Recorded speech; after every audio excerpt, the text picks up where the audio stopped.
All right. What's going on? Shout outs to everybody in the building. I am your gracious host, right back at the helm. Is this thing on? Of today's show's Player Talk Radio. Shout outs to everybody in the building, man. I'm at the helm of tonight's show. Actually, well, it's early morning for some. Yeah, I guess we can get it. I guess we can call it the morning now. Happy Friday to everybody. I didn't know, man. The weekend came a little too quick, man. There was a lot of stuff we were doing this week, which prompted the weekend, I guess, coming quick, man. We got a lot of stuff to talk about on today's show, man. It's Player Talk, and Streamyards will start fucking up as soon as I come in. Let me see what it does. Okay. Y'all hit the like button on the way in. Support the show on the way in. It's Player Talk Radio. I am your gracious host, DJ Kuda. Man, coming off some crazy couple of shows, man. This ain't gonna be another one like the other one, but it's gonna be a little bit some more of the same. We're gonna go and dive back into the topics that we've been covering. Also, we're gonna check in. Shout outs to Kites. Shout outs to everybody following. We're about 6 to 7 followers away from 3K. So I want to appreciate everybody for hitting the like button. Follow the show, even if you have a burner account or a second account. Yeah, man, I encourage you guys to follow the show off the burner account. You know what I'm saying? You got a lot of power with the burner account, y'all. But yeah, man, we in the building, man. It's Player Talk Radio, man. We're going to do a little bit of catching up on the plumber guy. Look like he catching hell in these YouTube streets. And it's just people just reacting to stuff in reverse, which I've already ran by y'all. So, I mean, I'm going to tell y'all the truth, and this ain't even off the cocky or arrogant shit. I mean, honestly, why watch all the other channels? You're just watching them respond. We cover all of this shit in one show. Like, honestly, if you really think about it, like, really sit back and think about it and be like, yo, Kuda is thorough. This nigga will sit down and watch the show in its entirety instead of cutting shit up into 50 videos, speculating, and still be wrong. You know what I'm saying? So now we're in the phase where everybody's like, hey, man, do I trust this guy? And then now he's being like, publicly outed on another platform. Recently, I right before I went live, actually, they were saying that his ex-girlfriend is, saying all kinds of shit about him on Twitter or TikTok or some shit like that. So we might go look into that. It's like, we just, we're not passing no judgment. Talking about some real shit. And I want y'all to pay attention to something too. This is why I'm kind of, I wouldn't say playing devil's advocate with this young brother, but I want to show y'all something very important to keep in mind. Whether you yourself becomes famous or anybody around you, or just to give you a heads up how to pay attention to certain things. So,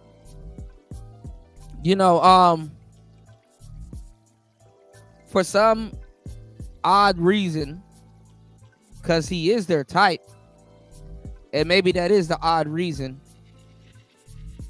you got a lot of sisters going in on him.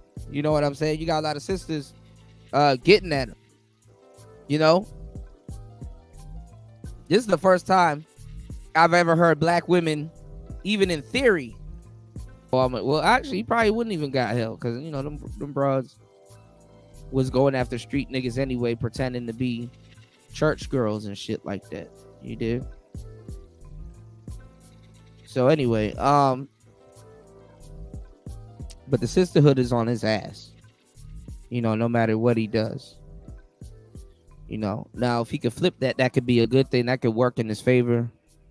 But it all depends, And apparently the Brotherhood is on his ass. Ringo talking about I will expose him. All this other shit is like, bro, like, chill out.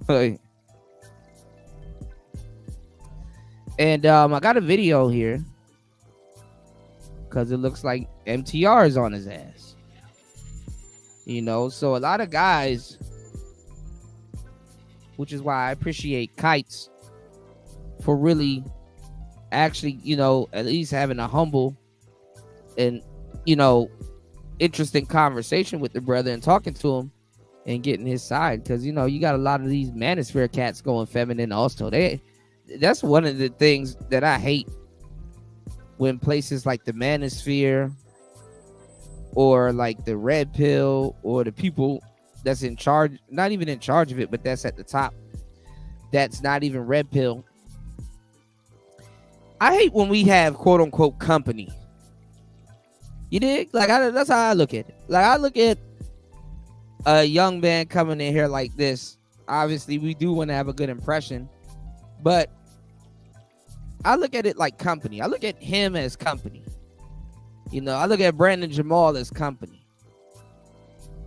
But the space looks at them as, oh, this is the next guy that we're going to try to prop. This is the next guy that has a buzz, and oh, we can ride on his wave.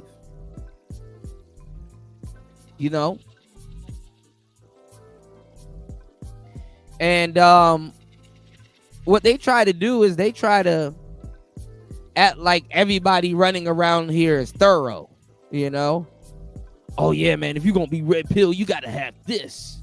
And oh man, if you're gonna be MGTOW or blue pilled, you gotta have this type of discipline. It's like, nigga, you don't even have that type of discipline. What the hell are you talking about?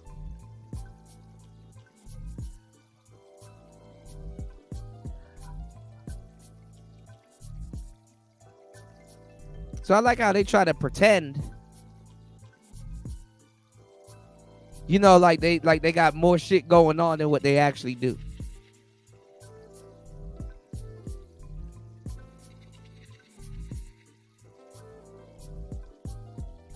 But shout outs to everybody in the building. Shout outs to Brother Love in the building. Always dropping good game. Shout outs to Chaos. What's going on, Bronze Flat Power God? Shout outs to everybody in the building, man. We're going to get into it. It's Player Talk Radio. Y'all hit the like button on the way in. Support the show. You know how it goes. So give me 1 second. We're going to get into this game right quick.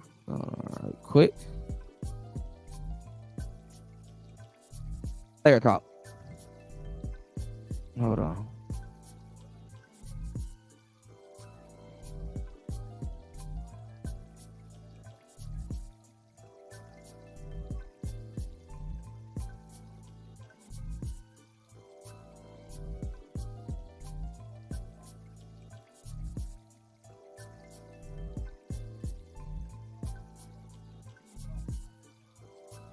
Even Abba and Preach winning on bro. So let's see what's going on. Let's get it.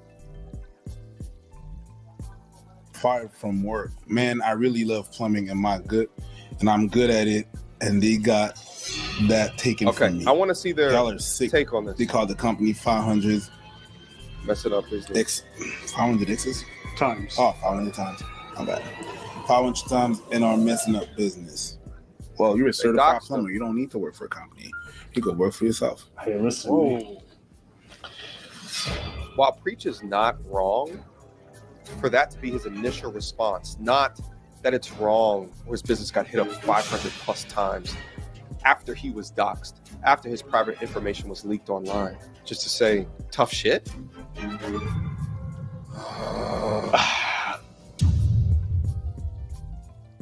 So I woke up this morning to a very pleasant surprise in it that the hilarious guys over there at Abba and Preach just recently reacted to the pop the balloon gentleman who got fired from his job after his appearance on the show. Now, I took a look at the title of the video. Let's read it. Man roasts the queens on dating show. Ruins his own life. Now, immediately when I read this section of the title, I thought, well, it appears as that Alba and Preach think that it was okay that he got fired from his job based off of the back and forth of what was happening between him and the other contestants. But, you know, I give people the benefit of the doubt. I give YouTubers the benefit of the doubt. I don't judge books by the cover.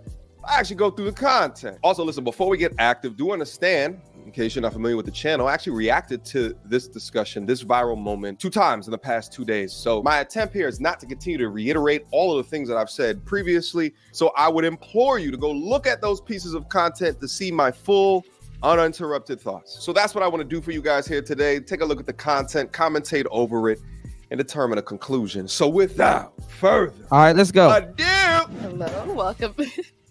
I'll have you hold this. All right, if we can have your name. My name's Aaron. Aaron. This man, you see the way he walked in? He's got some early Mike Tyson energy. yeah. Yo, You know when women just assume you got bad intentions? This is the face they talk about. This is the face that they be seeing when they're walking down the street. They're like, oh, I know he's creeping. This is why they be defensive, because if a motherfucker wants you. so this is hilarious, but also too, the context that they probably don't know is that the gentleman was shot.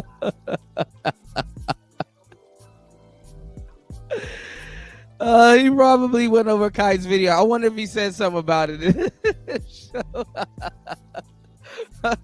We're gonna run that back. That's actually Well, you're a certified plumber. You don't need to work for a company. You can oh work for my yourself. god. While Preach is not wrong, for that to be his initial response, not that it's wrong or his business got hit up 500 plus times after he was doxxed, after his private information was leaked online, just to say tough shit.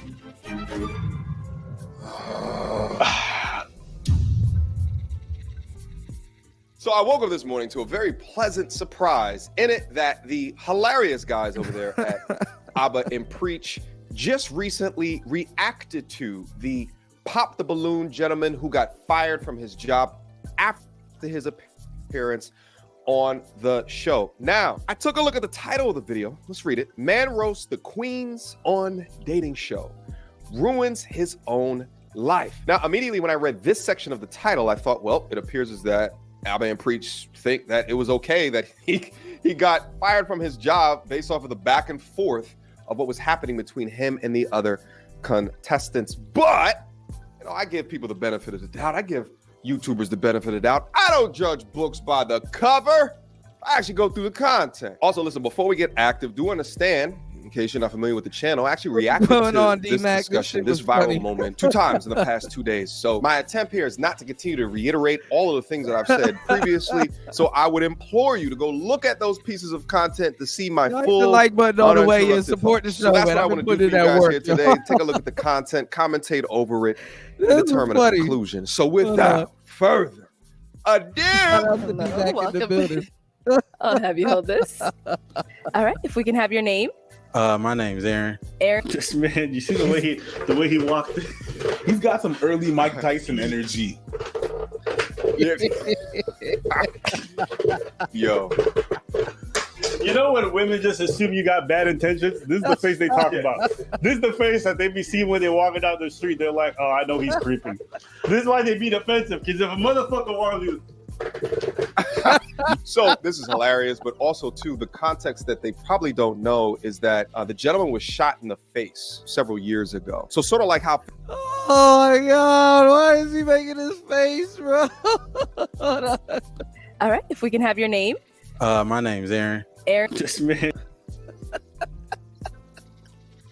Oh shit, I'm gonna be stuck here for a minute. Hold on. This discussion, this viral moment 2 times in the past 2 days. So my attempt here is not to continue to reiterate all of the things that I've said previously. So I would implore you to go look at those pieces of content to see my full uninterrupted thoughts. So that's what I want to do for you guys here today. Take a look at the content, commentate over it, and determine a conclusion. So without further ado, Hello, welcome. I'll have you hold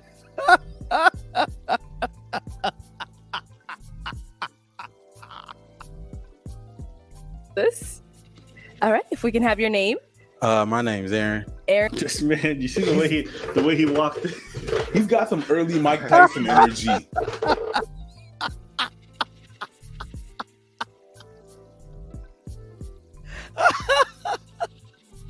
What's going on, Dave?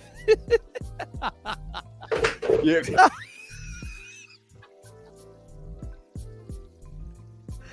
Oh. Yo. You know when women just assume Oh my God.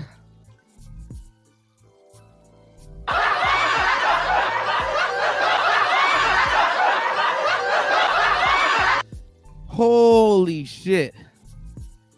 Hey, yo, I got tears in my eyes, y'all. Y'all hit the like button. Yo, please support the show on the way in. Let's try to get at least 2 supporters. Holy shit, on the way in. All right, let's go. you got bad intentions. This is the face they talk about. This is the face that they be seeing when they're walking down the street. They're like, oh, I know he's creeping. This is why they be defensive, because if a motherfucker want to So this is hilarious, but also too, the context that they probably don't know is that the gentleman was shot in the face several years ago. So sort of like how 50 Cent has like a weird half smile sometimes because he got shot in the face as well. But let's just keep on listening. He's not here to ask you for directions. You know I'm an old geezer because I look at this man and I'm like, ooh, this man is up to no good. Yeah, let's go. Okay, and what do you do? I'm a licensed plumber.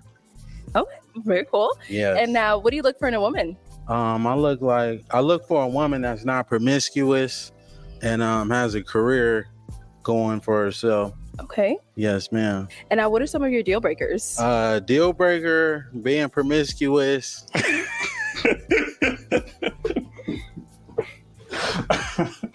So when I heard this the first time, my first thought was he's probably been cheated on in the past. So it's just top of mind for him. But let's see what they say about it.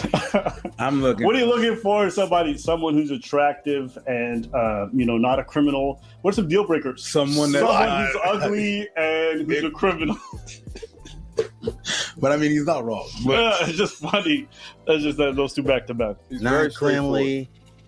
Don't have a career, nothing really going for yourself. Okay. All right. So we did get a pop balloon. Let's go ahead and go on over there and see what's going on. Yes. All right. If we can have your name and age and why you popped your balloon. They popped the balloon basically to say they're not interested. Popping the balloon property. Got you. For me, it just did not work. I didn't feel like I had chemistry or I wasn't fully attracted to you. And I feel like that counts if we were going to be going through a dating show. You know? He wasn't even Yes, standing in the front of feeling you is for 10 definitely minutes. mutual. It didn't work. So that's okay. That's okay.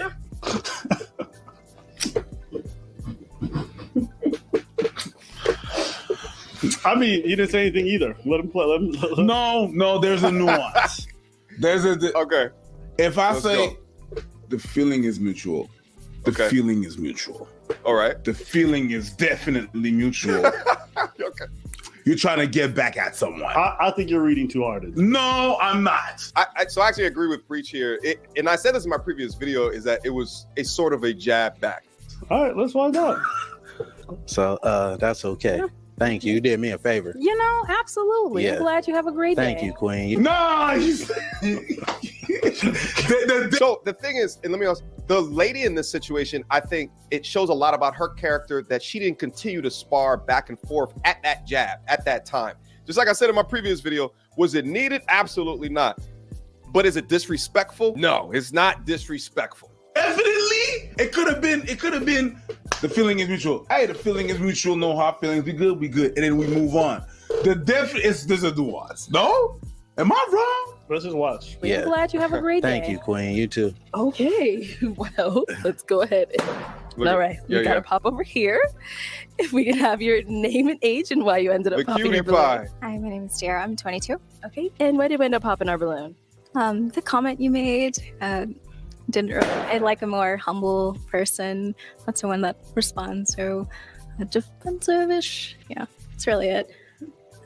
I didn't really necessarily like don't it. like Hey, I could confrontation. just Yeah. all I can do is be honest. I mean, you know, yeah, be honest, I be your came over authentic here self. That's okay. to find a match Sure. that wasn't matching. That's Sure, I all, mean, Queen. I 100% understand. Yes, yeah. ma'am. Sure. For all the women that watch content like this, like look at her body language. Look at the way she's holding her hands out in front of her. The reason why she's holding her hands like that is because she's not feeling comfortable right now because she has to say no to somebody. So she's holding her hands out, and you'll also see she'll stretch out her arms out in front of her and kind of lean back.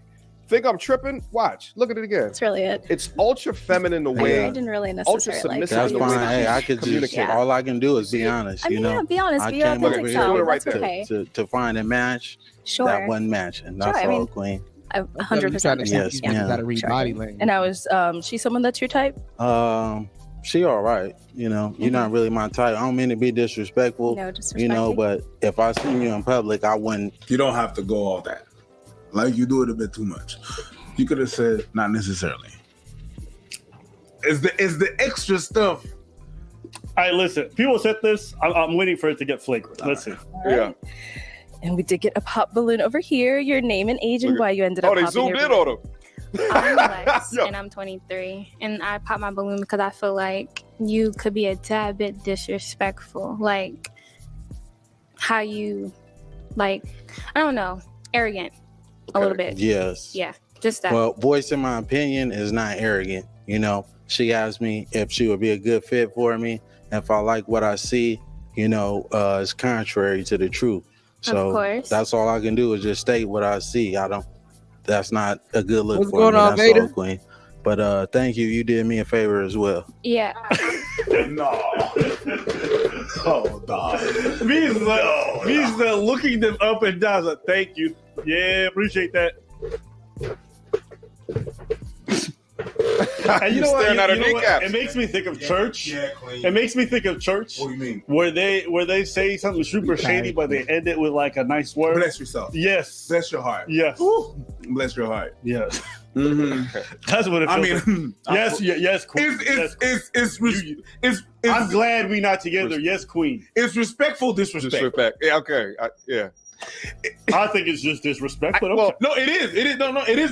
The end result is disrespect. It's a pile of doo-doo Covered in gold. in a Hallmark card. Still a pile of doo-doo. Exactly. I'll pray for you, Abba. Yes. You know what I mean? Exactly. Okay, here's where I disagree with that, or I think there's nuance that we have to consider because I understand when Priest says respectful, disrespectful. At the base level, what do we have here? We have woman rejects man. We have man responds by then rejecting woman. And what did he say? The same thing that he said with the other chick. You did me a favor as well. The only difference and the only nuance, and I'll admit I didn't pick this up on the first iteration of the video, is that he looked down at her kneecaps with the tat. I mean, I think y'all doing too much when it comes to this guy. That doctor dentist dude was I wouldn't say he's worse, but he was worse. He was worse. But I think he owns his own practice.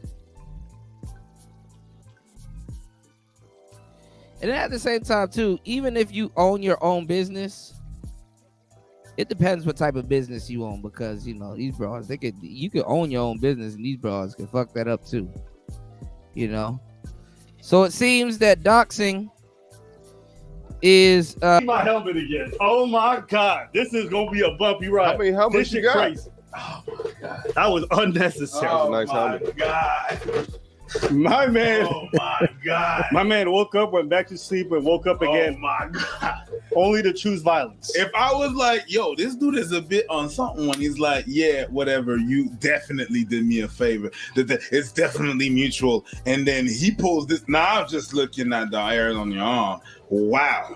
First degree murder. Let's go. Women I deal with. They didn't capture what she was about to do, which was about to position him as a creep. The girl already popped the balloon. The girl already didn't want anything to do with him. And she sees what is happening before her, what she's perceiving as disrespect. He was looking in the eyes and looking down of all of the girls. She was the first one to call it out. But the difference here is that she's wearing a shirt to, I suppose, accentuate her very long tits. And I'm not trying to body shame, but these are, can we just not agree? The Pythagorean theorem equation on these tits. now everybody want to go on. Let's just move on. Tip. And what I said about previous reaction is men should have ears up and ready for when women try to position you as being a creep, a predator, a sexual deviant, and you should stop at nothing to defend I ain't gonna yourself. lie. So I perceive this as a A preemptive. lot of y'all shorties fucked up with that Rihanna tattoo. Don't think I forgot. A lot of y'all fucked up with that Rihanna tattoo. Rihanna got y'all fucked up. Defense. He preemptively understood where she was about to go and instead pulled the Uno reverse on her arms. But they don't have hair on their Don't arms. do too much. Hey, I'm just being honest. Don't do Queen. too much. You know, I don't like that. That's all I was looking at. You trying to say if I'm looking at particular body. Oh, Billy, I should have left you dead, baby. Because that right there was a killer. You just wasn't looking at my eyes. It is. That's I was all looking at the pointing hair on out. your Anyways, arms, she asked me the question. Yes. Yeah, I'm in heels and you ain't tall enough. Okay. Don't do too much. Well, though. you're not qualified, baby. All right, so that's all good. Good Lord, get this man off the stage. Yo, it's getting saltier and saltier by the minute. Yeah. This guy is a bag of pretzel, dry and salty. All right, let's get through this shit. Okay. So we do still have 3. Nah, you know what? These women are all else. I'm going to say this. If you just watch a dude who showed up for 5 seconds get disrespectful and belligerent with women off of so little, imagine what it's going to be like dating that dude. And then you go say like, oh my God, I never saw it coming. No, bitch. You saw it coming. You just didn't care because you thought he was cute. And some of you motherfuckers think you can change somebody. That's why I don't be feeling bad for some people because all the red flags are there that the people they about to date is a piece of shit, but they ignore it. Same with dudes. You see a really hot girl with a poppin' Instagram and all this other shit going on. They be like, oh man, she gonna be the one for me. Turn out she's just there for your cheddar. It's like, bro, y'all gotta take some accountability. 3 women kept that. This dude was unnecessary. I didn't think the women said anything crazy. The dude cost out. And I'm like, at first I was like, okay, one off. This dude did with every girl. How do you think he's going to react to you when things don't go well in your relationship? And the camera's not there. And you guys are alone. That's the real lesson. Getting bullied and picked on. You know, you got women now that don't got shit to do with the manosphere that will hear a man call a woman a queen. And she like, oh yeah, it's a green light on that nigga. We can pick on him.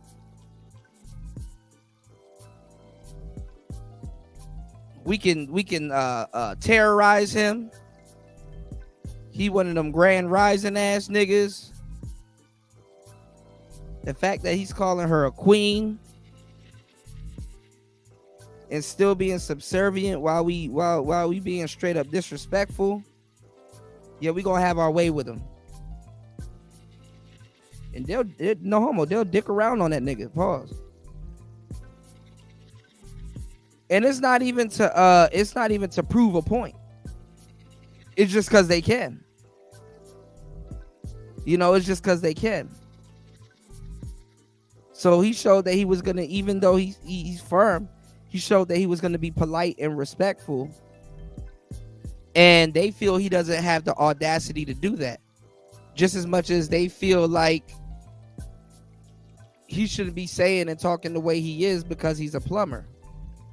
Show me one woman that gets on Al Gore's internet and say, hey, I want to be the wife of a plumber. Hey, I want to be the wife of an electrician. You know? So I got a video coming out for my blue-collar brothers. You can lead with your blue-collar job, but just, you know, tactfully wise, don't do it. Don't lead with your blue-collar job. Lead with your hobby or the edge that you got. You know? Fortunately, a lot of blue-collar guys do something cool on the side. Lead with that. Never lead with your job. Real players know this. All right, let's get it. Any way I want to. You know? Okay. But yeah, can y'all give her balloon back though? She don't want it. Yeah, do you want your balloon back, Queen? We're not talking to you, sweetheart. Okay. You already been, I already let you know. I'm not interested in. You got more hair on your arms than me, baby. But anyways. Okay, so he's saying get your balloon back, but how you feeling, him? I'm not gonna get my balloon back. Okay. Look at he's looking straight down. Okay. Yo. So we do still have And we're living in a day and age where you know, a lot of women are weird, y'all. I mean, you know, it's a fine line with women, y'all. You know, it's a fine line. Women are fucking weird. We live in a day and age where a lot of women want to be worshipped, but don't want to be worshipped.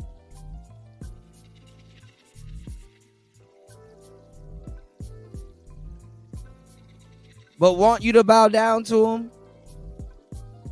But if they like you and you bow down to them, like it's like too much. You know what I'm saying? And are they wrong? Yes and no. Maybe. They all three. Because most of the bullshit that women want and the stuff that they be crying about and whining about what they want, they're lying to you in the beginning because they usually want all that shit after you become their boyfriend. They want that from their boyfriend. They want that from a guy that they you know, they want that from a guy that they feel that earns, you know, that earns that. The thing is that sometimes when they like you or would have been attracted to you, they kind of put you in that, if you're on par to be that, if she's attracted to you, they kind of put you in that folder, and you don't know unless you get good at reading women or cold reading. You know, you got to get good at reading women. It's like, just because, you know, they don't want him to kind of simp for them just yet, is not because they're not attracted to him. It's because they feel that he doesn't know them. Not like that. And he not their boyfriend. And women are weird with dudes that talk like this nowadays. What's going on, Aaron B? Because they feel that he's going to go around and call every woman a queen. So even if she's attracted to you, they'll have that attitude. I can't tell you how countless times, how much times women are, oh, you must say that to everybody. You know? Oh, that must be your favorite line. You know? So it gotta be, damn near after you become their boyfriend.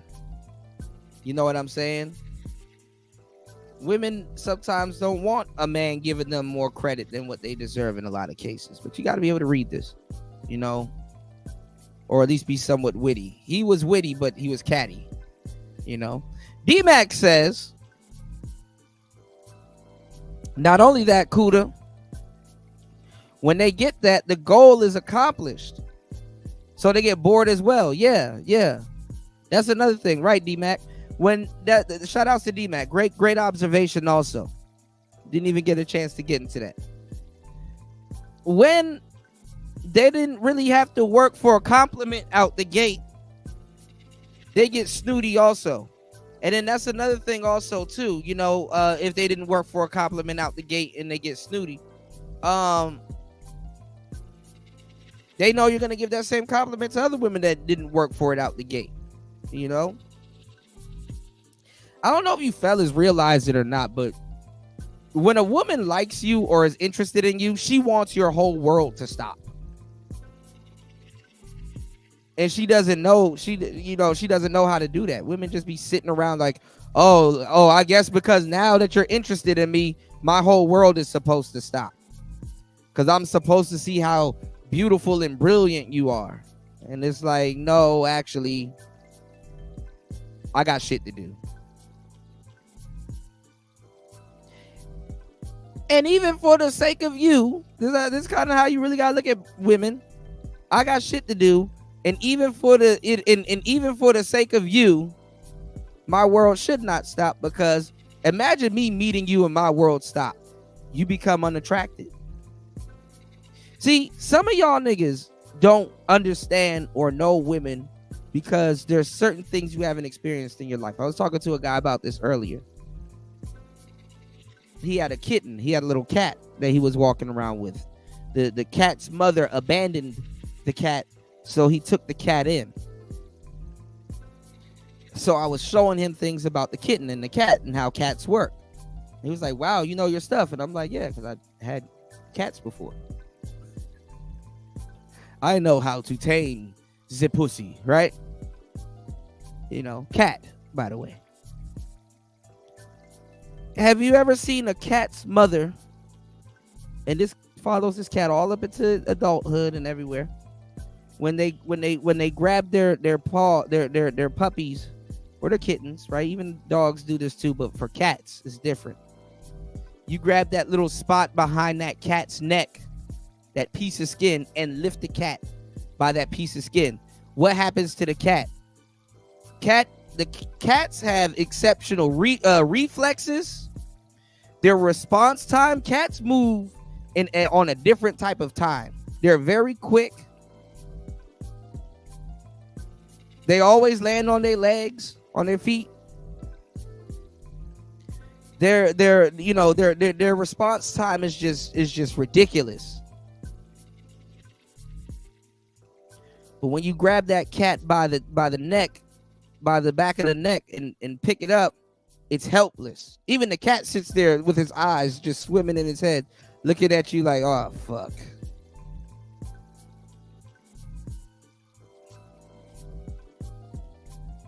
I'm at the mercy of whatever is going to happen right now because I can't do nothing. They go weak.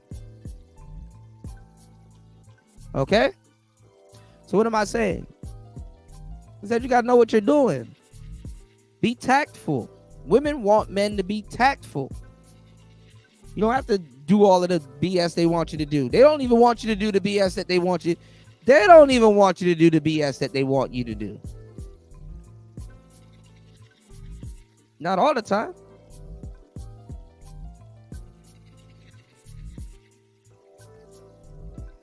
Pay attention.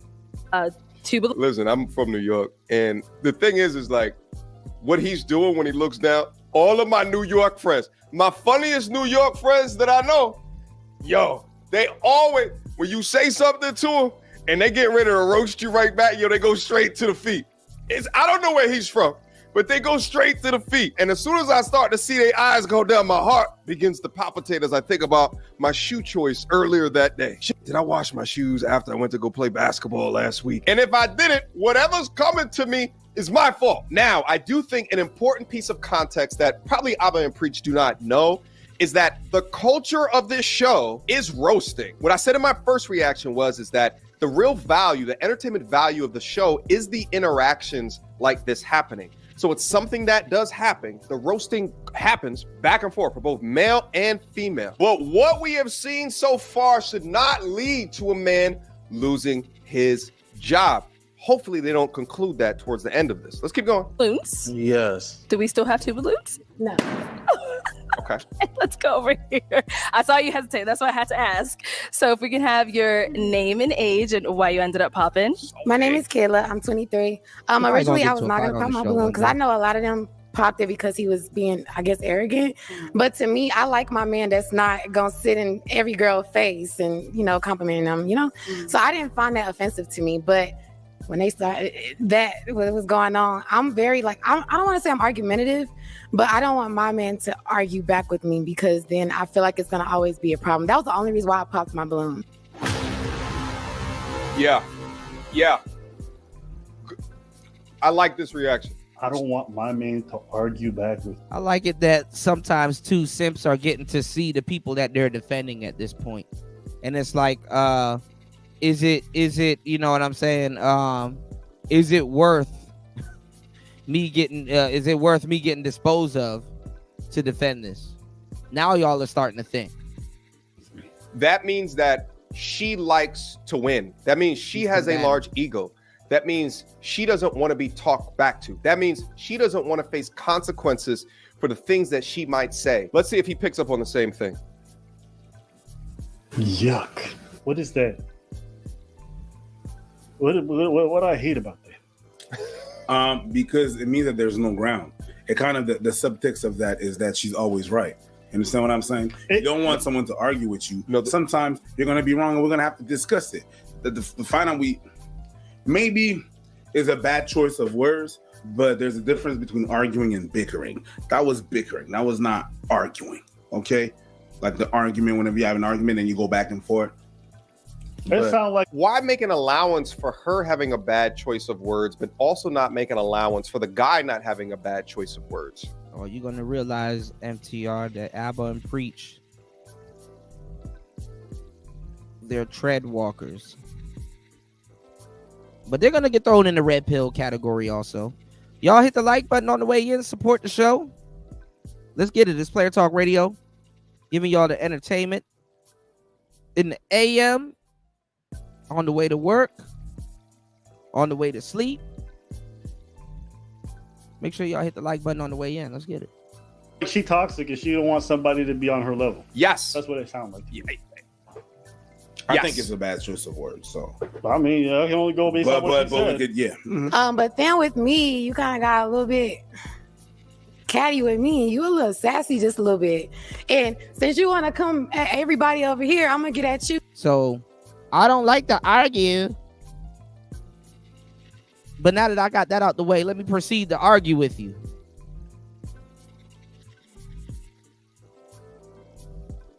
And add attitude. So I'm gonna act like a sweet girl in the beginning and say I don't like to argue and it's combative and I really don't like that. And then yeah. Okay. But then, like, what? Really? It's like, it makes no sense. Okay. You too. You kind of look like a Ninja Turtle. You're not that cute. You're not that cute. Whoa! Hey, the defender. Yo, you know what's crazy? What? She said it and I see it. She said it and I see it. Okay, not that. She's like, since you're doing that, I'm gonna roast you. Whoa. He kind of looked like a Ninja Turtle though. Mikey. Mm-hmm. Cowabunga dude. Yeah, the dumb one. Yeah. Yeah, definitely. She said Ninja Turtle. That's crazy. I bet he smiles like this. Yeah, she said that shit and it killed me. Yeah. Yo, you know what's crazy? What? She said it and I see it. She said it and I see it. Okay, not that. She's like, since you're doing that, I'm gonna roast you. Whoa. He kind of looked like a Ninja Turtle though. Mikey. Mm-hmm. Cowabunga dude. Yeah, the dumb one. Yeah. Yeah, definitely. She said Ninja Turtle. That's crazy. I bet he smiles like this. Yo, she said that shit and it killed me. Yeah, well. Hey, go for it, girl. You need to relax. You stocky as hell. And I was trying to be respectful, but like you was really coming out like I didn't like it. I'm from the South and I He can didn't even roast you. He roasted the other girl. What the hell do you got tattooed on your forearm? handle like They must have edited out whatever he said to her. Yes, because he didn't go at her. But he did. It just there And was we a didn't cut. see it. Yeah, there was a cut. There was a cut. relax. But I don't want my man to argue back with me because then I feel like it's gonna always be a problem. That was the only reason why I popped my balloon because I was just like, dang. But then with me, you guys See? Yay! Okay. So they cut some shit out. They cut some shit out. I want to hear what this motherfucker said for her to react like this. I didn't like it. I'm from the South and I can handle like a lot of criticism and stuff like that. But the way you was coming, you just ain't like you got it all like that. And I guarantee you probably got a roommate at home and it's just not giving anymore. Yeah. Well, let me say this, Queen. I'm a licensed plumber. I do real estate and property management. I live downtown. So what you do ain't I live nothing compared to downtown. me. I stay by myself, Queen. You know, and you're not even qualified to be even You dealing say with everybody me. not qualified. So that line is getting kind of old. She's not. Tim, you definitely. I don't understand how, right? Like, she's popping off, and you know we're talking about subtext, so could it mean the things that she's saying? She's going in on him, and they're not giving any critique or criticism for the way that she's going towards him. But the main focus is going in on his behavior. And this is what I was talking about in my first video, is that men, you must understand that the way that we get judged as men for our actions, especially if you are a type of a man, a masculine man that commands a room, you must first understand that there's going to be people in there that do not like the way that you command within the room. Secondly, you must understand is that if you are viewed as a leader of sort, or if you have a stature that is larger than most, your words, your actions. See, in today's day and age, and I was talking about it before, I got a pre-record coming with it. It just got deleted earlier, yo. I got mad and I was like, you know what? Let me just Let me just go to work. Let me just go live. That's it. Let me just go to work. I did a whole show. I did a whole pre-record that ended up getting scrapped. Maybe for the better though. God, I can't disagree with God. God may want. There's probably something I would say, redoing it again, that I didn't say in the beginning. But I was talking about how social media has ruined ethics, people's ethics and modern ethics and stuff like that. You see,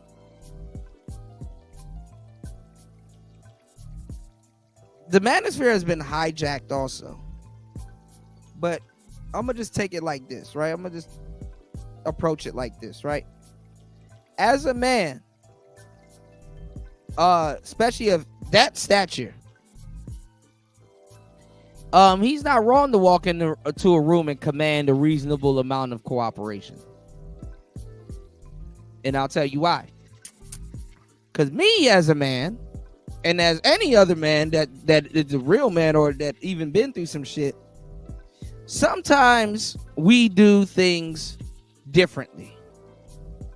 And women don't understand this because they damn near don't have to worry about nobody but they goddamn selves. Other than the little moment in a year when God gives them a kid or children or some shit like that. So let me break this down to you. When we go into a room, a lot of times we sit at the furthest wall in the room that's facing the door. Why do you do that? Because if danger or something comes into the door, we'll be able to see it. We'll be able to see it.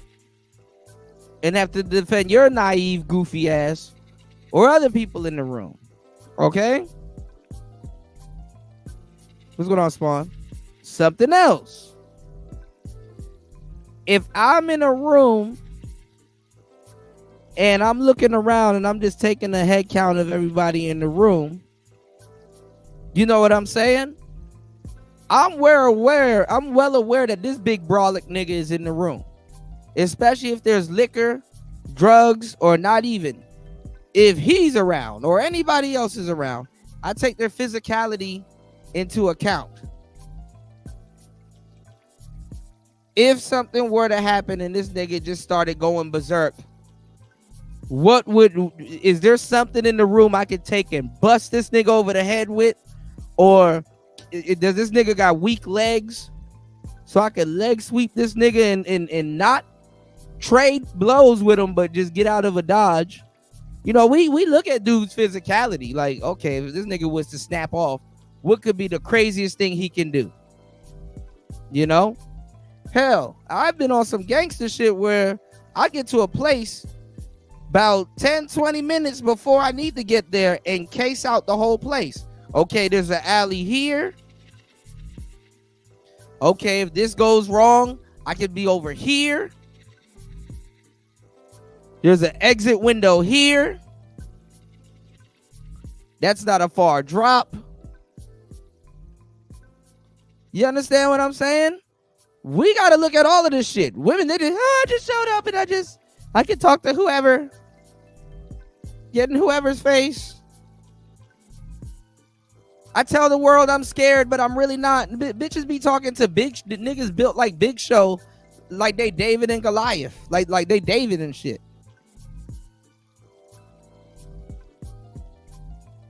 Bitches have one of the worst type of immunities ever, social immunity. Social immunity is way worse than physical immunity because before physical immunity comes social immunity, Before the slap comes talking shit.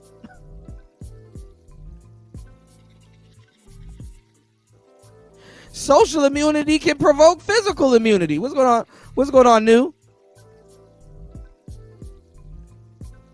He said, always keep a empty long neck beer bottle just in case. Right, D-Mac? You know? So these broads don't give a fuck. All right? I've seen them possess more courage than a nigga. A nigga knows, like, listen, you know, y'all got to tell y'all daughters, y'all got to tell y'all mothers, y'all got to tell y'all sisters, y'all got to be like, listen, don't be in no nigga's face, whether I'm around or not around. Because when that nigga decide to turn it up to 12 and shit like that, what you gonna do? Your goofy ass tops out at 4, and you think it's powerful because you think that's your top.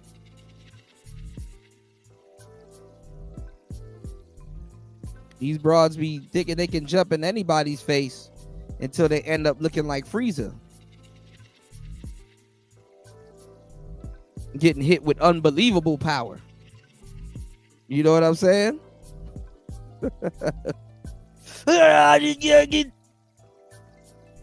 Nigga hit your ass with that unbelievable power. So don't end up like this on the screen, y'all. Don't end up like this.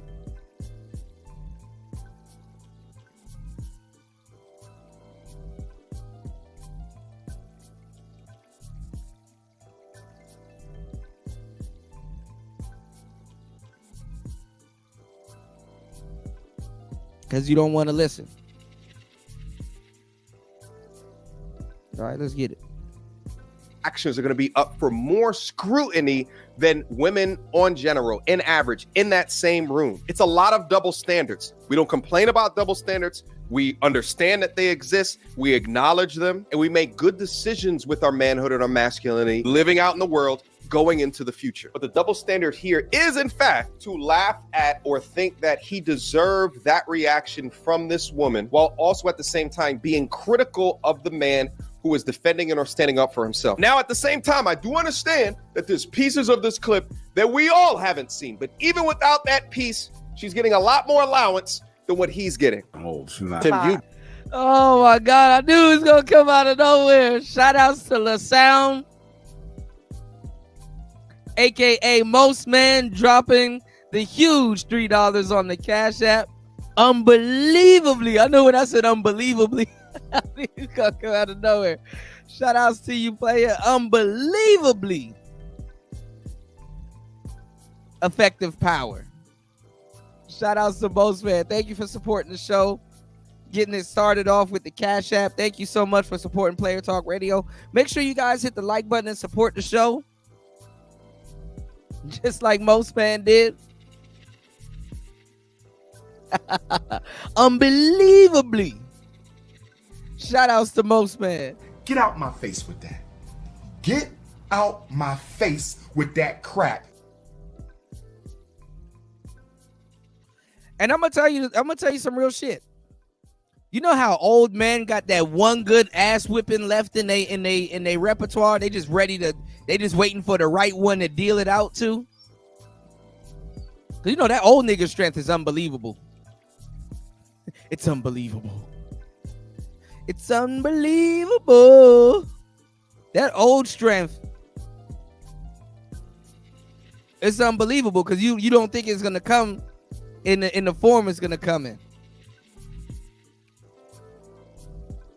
But let me tell y'all who else got unbelievable strength, and it'll surprise you. It ain't even about the power. It's the surprise of element. You know, if you're surprised, nigga, that everything's amplified. You know, nigga probably wasn't even powerful. It's just that you're surprised and this nigga turning up on you. Them Hotep niggas will whip your ass. You know, people laugh at Dr. Umar, but Dr. Umar looked like a trapdoor spider. He looked like he got one good ass whipping left in him to deal out. He just waiting for that right nigga. All right, so hey, look, at your own risk, don't jump in a nigga face. Them laws, well, I ain't gonna lie, them laws will protect you, but just don't jump in a nigga face. All right, let's get it. Definitely not. You know, if anything, it was one of these two. I wasn't even looking your way. You And know, the one that you wanted if popped I out seen, that's fine. So what? That is totally fine. Okay. But one thing about me, I could pull 100,000 on the bank. Can you do the same? Get this yeah, man you can't off do camera. that. When she said, "Get this man out of here," she's like,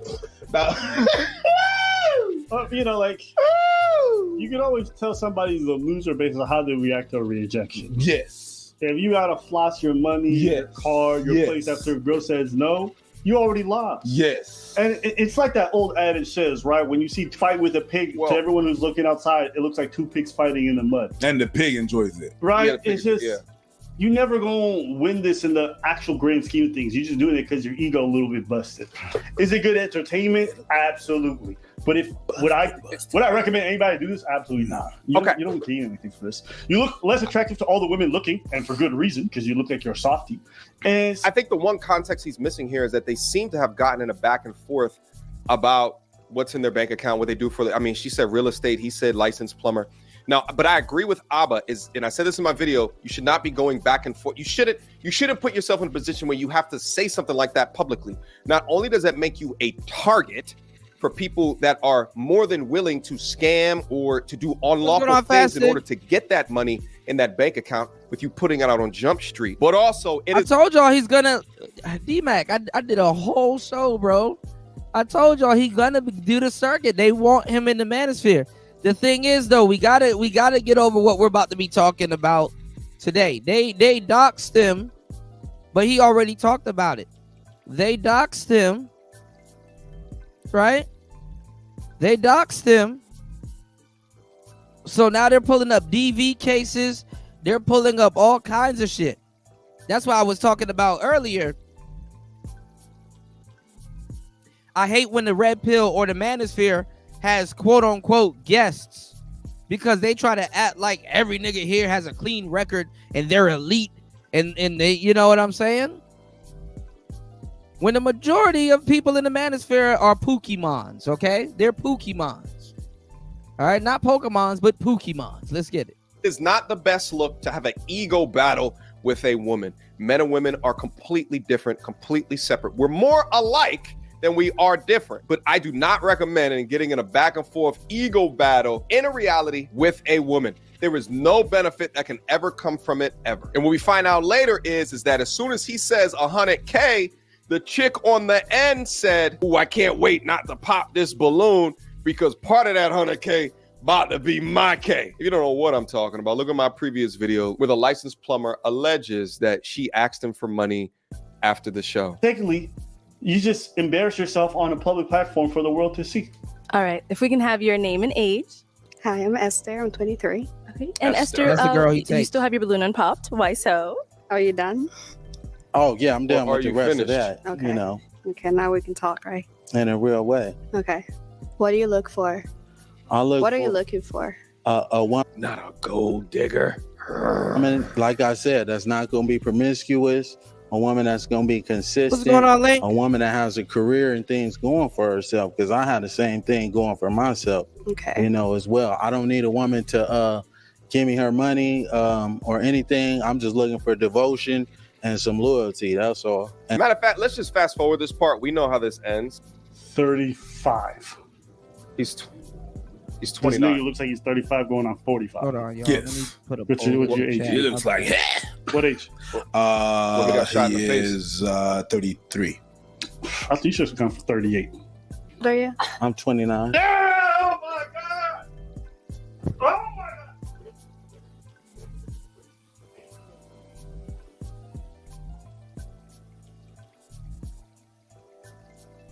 I don't get it. Good Lord. Good Lord. God damn, I look younger than you. I'm 42. Apparently, black do crack. That shit is crazy. That shit is crazy. Apparently, black do crack. Oh my God. How many ways you got? Hey, you know what? We invested. We invested. We invested. You know what's interesting If about that this? man's 28, then baby, I'm proud. I'm proud, and I'm gonna stay proud. God damn.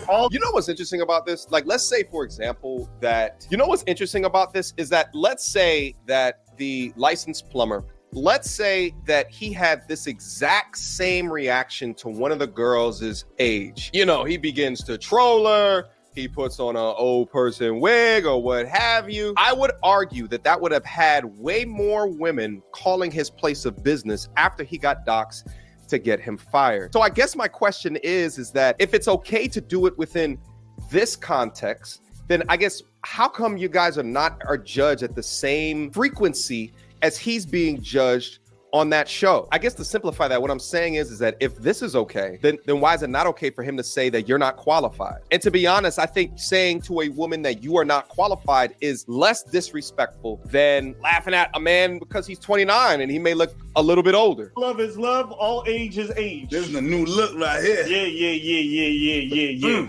Okay. So this is definitely going to get pictured out of context. I don't give a fuck. Relax. Take it easy. I don't give a shit. That is crazy. Man said 29. Yo. Crazy. Is that okay? Yeah, that's perfectly fine. You know, we right, like the normalization of, you know, short kings, right? Like, you know, judging a man based off of his height, you know, judging a man, you know, saying things such as his look, shout out his to Link in size the matter, building. his weight, right? Hit the like button, support the body show on the way positivity in. only refers to women. It does not refer to men. And although he's 29, I mean, he's in peak physical condition. I mean, honestly, he's a genetic specimen. I don't know how tall he is. It looks like he's maybe like 5'8"-ish, somewhere around. Oh, these girls look a little bit, they're probably like 5'6"-ish or something like that. So while though he may be on the shorter side, he obviously takes care of his body. And I would take a guess and say he exercises probably damn near every day. But it's okay to roast him on his age and the way that he looks or his smile, but it's not okay for him to talk about the hair on her arms. He could have gotten a lot worse.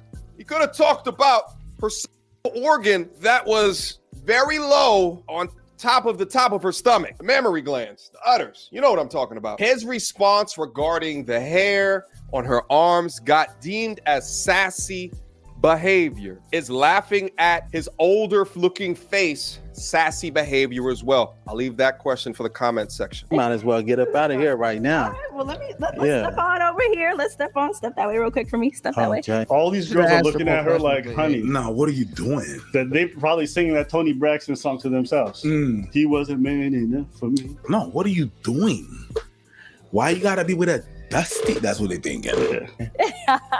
All right, so it seems like there's a little vibe here. So is it gonna be a yes for you for him? God says save souls, so yeah. Oh, hell yes for me. Okay, we got a man.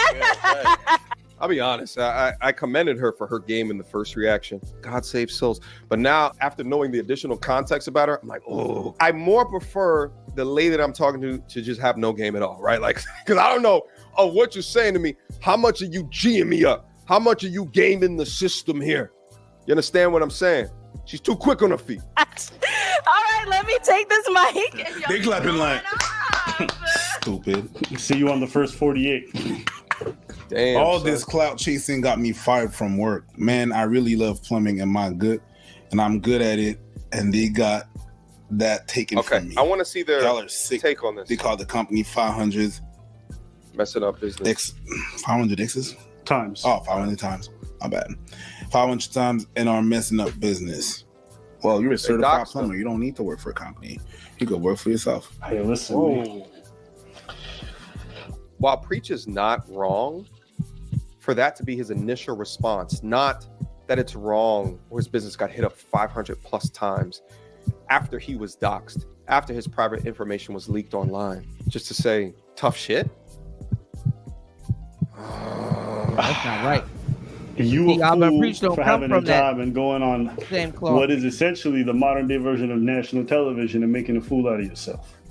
Yeah, it's going to reflect on your job. You can't go to places and be incredibly disrespectful because guess what? When people find out you work at a specific spot, they're like, I don't want to do business with that person. I'm not advocating that people are going to call on that shit. But I'm like, bro, even when I was 21 and I was working at JP Morgan, I knew I couldn't do certain things online. I used to hide my Facebook. I used to hide certain things about myself so people couldn't find it. Like they tell you. I just don't understand people who got real professional jobs go on these platforms, act crazy disrespectful and flake with people where it goes viral, very likely to, and then get shocked when it has real world repercussions. But hey, I understand what Abba is saying. I used to work at JP Morgan as well, and I used to go through great lengths to like block certain people that I worked with and to hide different profiles. Right, people create Finsta accounts and things like that. I understand what he's saying, and I guess the difference here is our understanding of his behavior as being Yeah, I mean, he extremely said he brought it on disrespectful. himself. If 500 people Yeah. are going to call the job on him, Jim Max's. 500 people are not calling the ladies' jobs. They're not doing the same thing as well. And I think to have that degree of cancel culture, especially when we're coming from the revelations of so many lying ass stories, I get his logic though, as it applies to working in a professional business and not going on shows like this where you know it's contentious in nature. You know they roast back and forth, and you know that you have to clap back, and your clap back may not be seen well for the place of business. But I don't think that was the problem here. The problem here is that you had a cancel culture that wanted to hurt him, that wanted to harm him. Thank God he has a certification that can allow him to go somewhere else, or even maybe, as Preach said, start his own business. But you're removing this man's ability to provide for his family because of his clapbacks, because of his responses. Based off of what we've seen just on this clip, I think it is entirely way too much, and it's entirely too far. I'm not saying I advocate for this man getting fired. I'm just saying I'm not surprised. This is things that happen all the time, and they've been happening for a long time. Okay. So you would think today, with all the information people have, they would think before losing their job. But it's like that TikTok doctor, the plastic surgeon who was too busy filming TikToks and lost her medical license. I thought he was going to talk about the TikTok therapist. Remember her? Yeah. Yes. Yeah. Jesus. It's like a professional code of conduct. Folks going to protect their business interest. Yeah. That's just what it comes down to. Anything else? No. Yeah. And let me also comment on that as well, is that with the TikTok therapist situation, she was not only using all of these cuss words all over the internet as working for a professional environment, but was also sharing stories of clients that would see her, male clients that would see her, as well as having an extreme, she has an OnlyFans right now, by the way. I got a video of it on my channel showing everything. But again, would have these extremely sexually charged and focused streams that she would do up on her Twitter or TikTok or whatever, which shows clear instability, which shows clear mental health issues. Yeah, she had a litany of things that led to her losing her job. But this guy had some clapbacks on a show known for roasting and clapbacks. Do we really believe that those two things are created equal? If you do, leave them comments down below. I need my own damn pen of shame as well. Questions, comments, concerns. So yeah, TikTok therapist too. We were talking about her.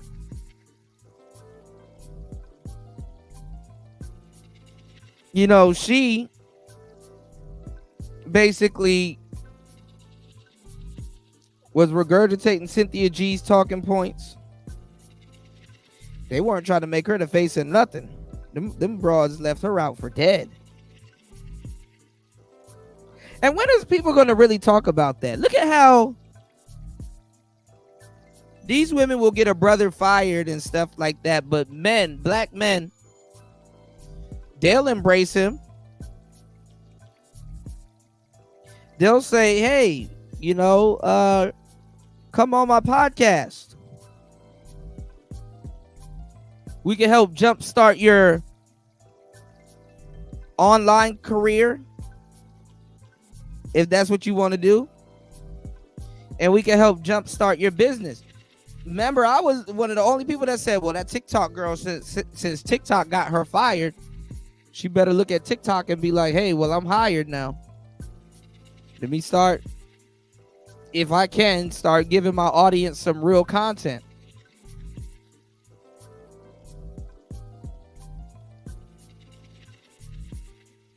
Hopefully I have an audience that sees the value in what I do. And hey, even them broads that agreed with her and that got her fired and that was in her comments egging her on, just like dudes were in the comments egging Obsidian on, they weren't going to help her when some shit happened. But even the guys, the horrible manosphere, you know, the guys that hate women, they gave her a shot.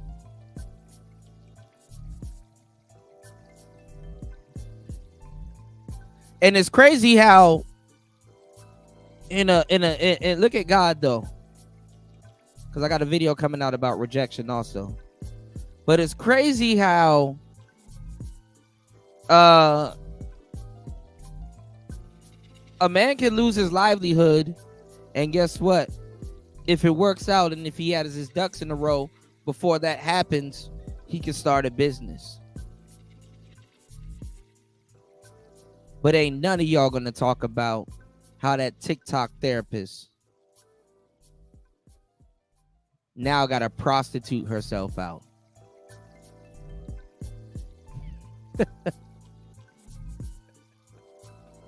I know it's not funny, but it's hilarious. Now she gotta prostitute herself out. Not start her own practice. Not take her skills. See how people would laugh at the plumber guy, but at least he could start his own plumbing business. She can't start a therapist business. I mean, well, she can. I mean, you know, kind of. I ain't gonna lie. Being online, you're kind of somebody's therapist, whether you want to be or not. So she could still dress up in a suit and play that role like Bruce Rivers, the criminal lawyer, and goddamn,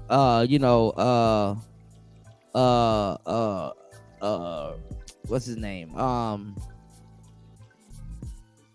Lead attorney and all them other dudes, you know, because people like to feel like they're getting a level of authority. So she could still she could have still dressed up in a suit like Condoleezza Rice or Michelle Obama or some notable black woman that y'all don't give a fuck about until y'all want to do a popularity trend or some shit like that, and could have still got better results. Nope. Still talk shit about niggas, which got her out the way. Niggas didn't get her fired. Niggas are going to be the only one on OnlyFans buying her content.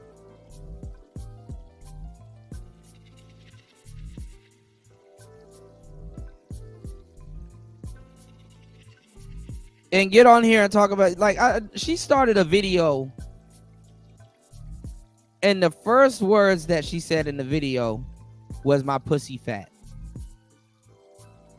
I bullshit you not. She said her pussy.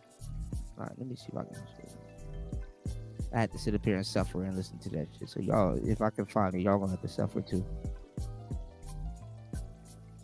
Hold on.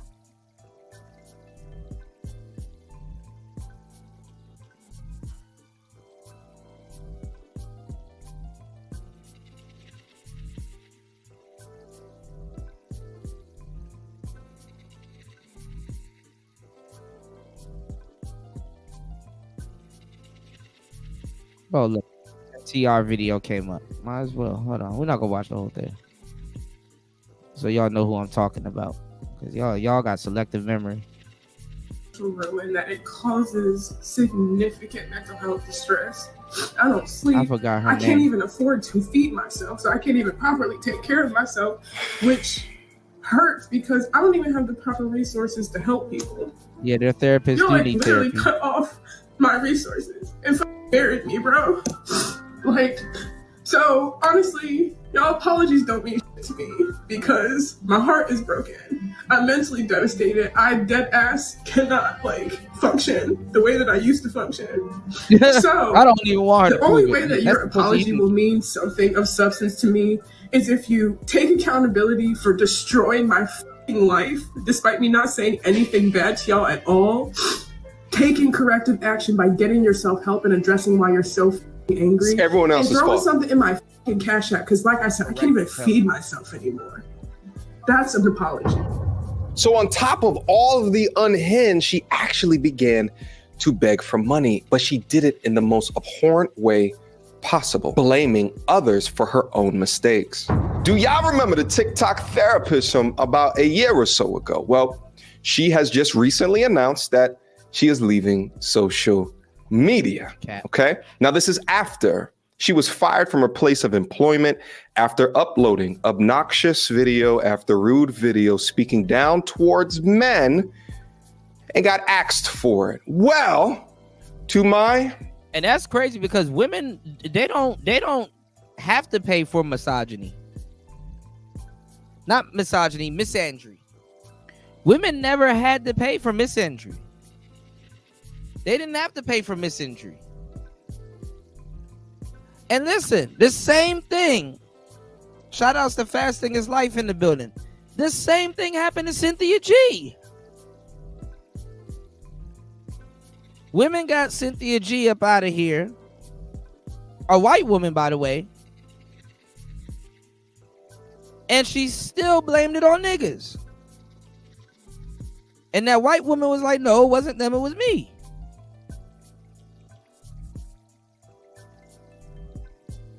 Remember, Cynthia G was pro-black. It was shitting on white people at one point. You can be pro-black. You don't have to shit on white people. That's fucked up. And also turned around and ran with the divestment shit. Hilarious.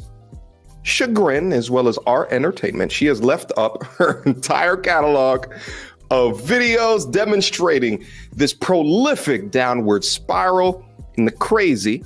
So we're going to go over it here today. Now, listen, here's the reason why I want to do this is that not only does she demonstrate all of... How do you get bullied into prostitution? And these are the same women that will laugh at you when you say, go down to Home Depot, get a lawnmower and go cut some grass. And what's the worst that can happen? You go make some money. I mean, obviously you could probably get stung by bees and you get cut up a little bit by the lawnmower or hit by some rocks if your weed whacker hits the rocks. But look, you'll have a skill. You can go down. You can at the end of the day, you can walk away with a landscaping business. Nope. Sell ass and then get on the internet later and complain about the ass that you didn't have to sell, but you want to tell the world you want to sell it because you wanted your money fast. Of the characteristics of modern women today, as I tell you guys, key indicators and red flags. Not only is she rude, obnoxious, cringe, she probably smells bad, but also unaccountable as all hell, blaming everyone except for herself for the position that she's in. She twerks on a dime like a goddamn city girl, even while giving her therapist talks, but also it demonstrates to modern men today of the type of women that you should. And that's the irony, man. The irony is that you can go to a therapist and unload, if you do, pause, and think that you're talking to somebody that you can confide in, which you probably could, but don't even realize high key, you're talking to somebody that's way more crazier than you.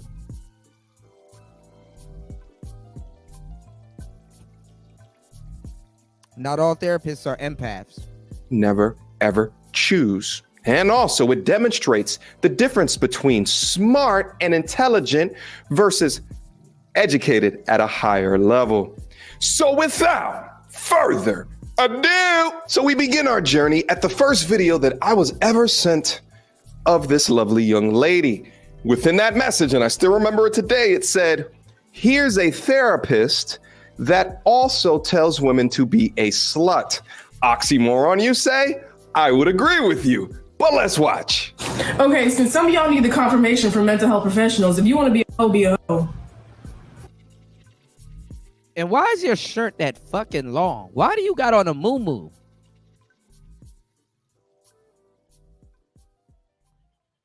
And I'm gonna say something. I'm finna say something. I'm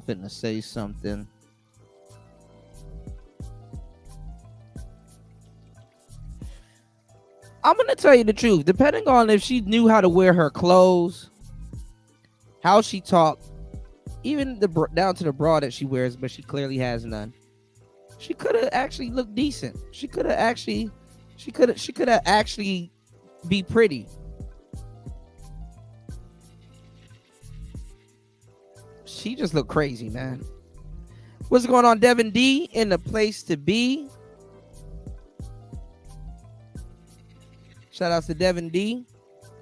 Devin D said, hit Kuda Cash App. Thank you, bro. I appreciate you, man. I appreciate you always coming in, always supporting, and always looking out for the cookout. I appreciate you, man. Why the hell does she look like this? If you want to be a slut, you want to go thought it out in the streets. Buy bitch, be in the streets, but definitely be safe about it and try to find people that are reasonably sane.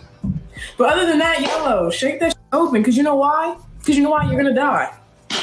And you want to be in your death, baby, like, damn, I should have slobbed on this dog. Like, come on, you want to be there? No. You want to tell your grandkids, yes, I was starting. You got the oranga titties. Stop. Okay, I'm sorry. I'm going to stop it right here. I'm going to stop it right here because I don't want to show her twerking like she shows on her public-facing TikTok. But I would always think, like, yo, I'm not. But if I show a video or say something, I gotta go through a series of YouTube questioning and getting videos taken down and all kinds of shit. Hey, you should have said this was rated 18. But bitches can be on here showing their birth canal. Okay. All right, YouTube and TikTok and all these other places. Imagine a mother talking to a young daughter this way, because you would think if she's giving this advice to her female clients, if she was to have a daughter, she'd be doing the same thing as well, which is just so crazy to me. See, most therapists would tell you that, listen, your unbridled need for cock probably represents a lack or a dearth of something within. The funny part, men can't do shit because, that's public indecency, but bitches can show us their birth canal. Cool. Your life. And obviously she received backlash regarding this TikTok, but instead of doing research and recounting her statements, she doubled down. So I'm looking for a new therapist and I think I found her. Yay. Yeah, of course. Modern women searching for other modern women to make themselves unaccountable for the abominations.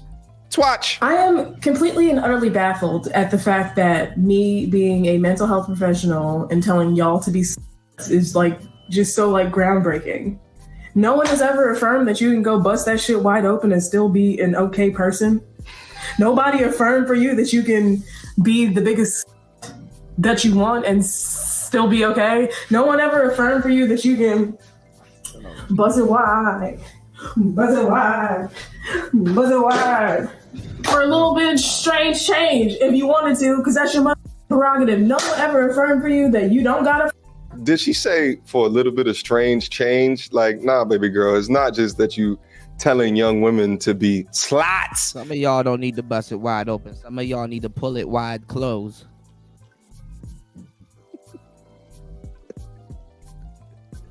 No, don't bust it wide open. Pull it wide closed. Pull it wide closed.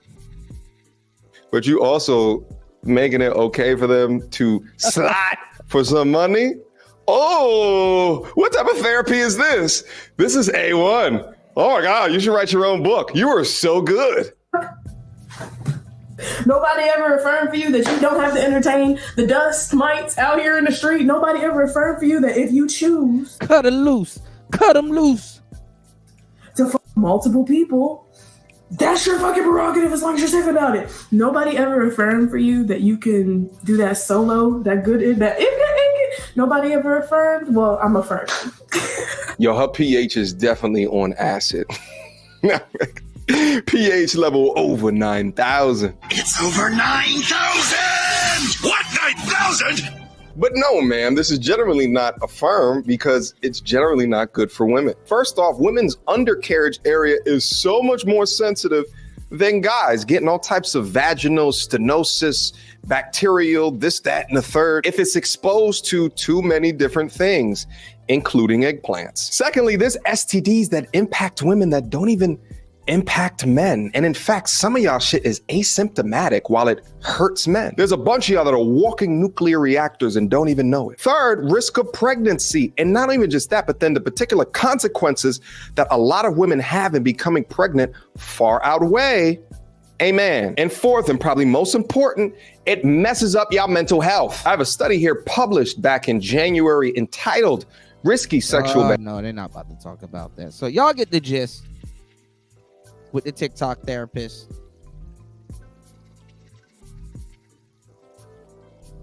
Therapy also say the rapist. I mean the Anyway, moving along. It's good that bro can start a business if that's what he chooses to do. He doesn't have to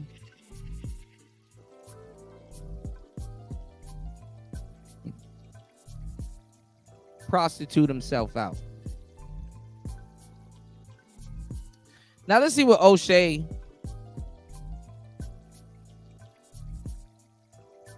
gotta say. I would like to see what O'Shea gotta say because he's going to be one of the people that's going to try to welcome him into the top of the manosphere also. What's good, everybody? It's your boy, O'Shea Duke Jackson, back at it again with another episode of The Celebrity Junk.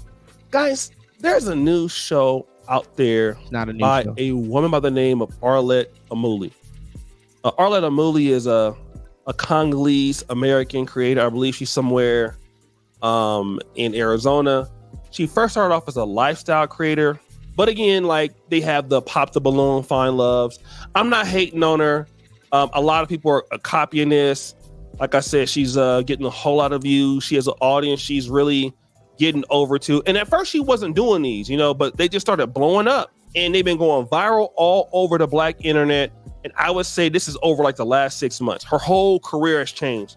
Unfortunately, with this style of content, okay, and I've seen some of the Nigerians taking along the garage, it's pretty much a pop the balloon roast show, okay? And I have my own dating platform called the Pan-African Dating Show. And people have asked me, would I ever go that route, producing content like that? And the reality is I'm not going to do it because I don't want black people coming together roasting each other. As much as I love to roast myself, I love to roast myself, but I don't want to see, young men, young black women, young African men, whoever else coming on insulting each other about what you look like, your breath like it stink, insulting the sisters and stuff like that. Like, no, I don't want nobody doing that, right? And so I don't produce this sort of content myself. You know what I mean? Where people come and just roast us, but that's what they do, and that's why it goes viral. So then you had this brother that came on, all right? Young brother, shout out to the brother.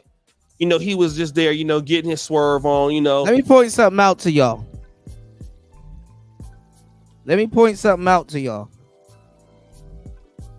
That y'all don't even notice. And y'all sit up here and y'all watch and support every single dating show known to man on the internet.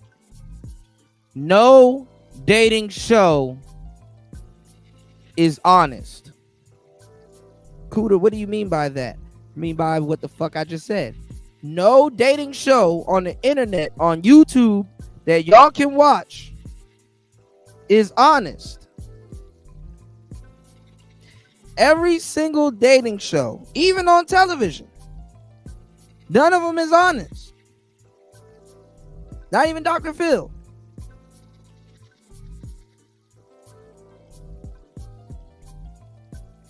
There's always some fuckery associated with every single show that you watch. Next, it's a dating show. It seems to be honest. We got people meeting up and, choosing each other. Right? Yeah. Watch this, Anti. I'm about to cook. Watch this. I'm gonna do it like how when he moved on Baby Boy where he moved Jody's mother to the side. Like, hold on, nah, he need to hear this. Oh, I'm about to cook. Here we go.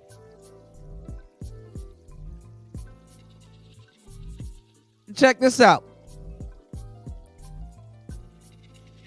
You watch next. Everybody's like, okay, people are meeting up to date, but guess what? What ended up being the fuckery that people liked? Next. People didn't even get off. The nigga didn't even get off the bus yet. He got next. Right? People started getting off on the rejection. Right? What do you think people get off on this show? The rejection. Oh, pop my balloon. Eliminate. That show started off honest, turned into fuckery. Kevin Samuels, his show tried to start off with an honest conversation, but then people start getting off on his insults and rejection and telling people about themselves and the fuckery. This show, I'm just gonna pop the balloon just for i.e. fuckery. That DJ Hamp show, which is basically a spinoff of the Third Shift, the old school Third Shift. The fuckery. Kendra G stole Kevin Samuels' whole blueprint. And what do people focus on that show? The fuckery. Oh my God, this shit crazy. This nigga got 8 kids and he went on Kendra G and said he want a wife. Oh my God, this shit crazy. Did y'all see what that woman with 14 kids and she ain't Catholic said what she wants in a man? Oh my God, how could a woman with 14 kids think that she can get a high value man?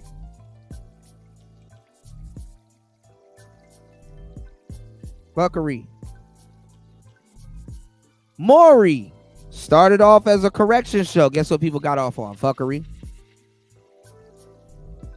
And Maury said, fuck it. Maury just started embracing it. Now people don't even think Maury's show was about morals. Now it's the fraternity show. A paternity show. Jerry Springer said, fuck it. That nigga even had a goddamn shit. Maury at some point too even had a traffic signal sign in the back. So when bitches put on their Skechers and they go up there and try to find out who their baby daddy is and they start running backstage, it's like, go this way. Nigga, them bitches ran backstage like it was a triathlon. Maury started putting hurdles and shit so they could jump over and shit.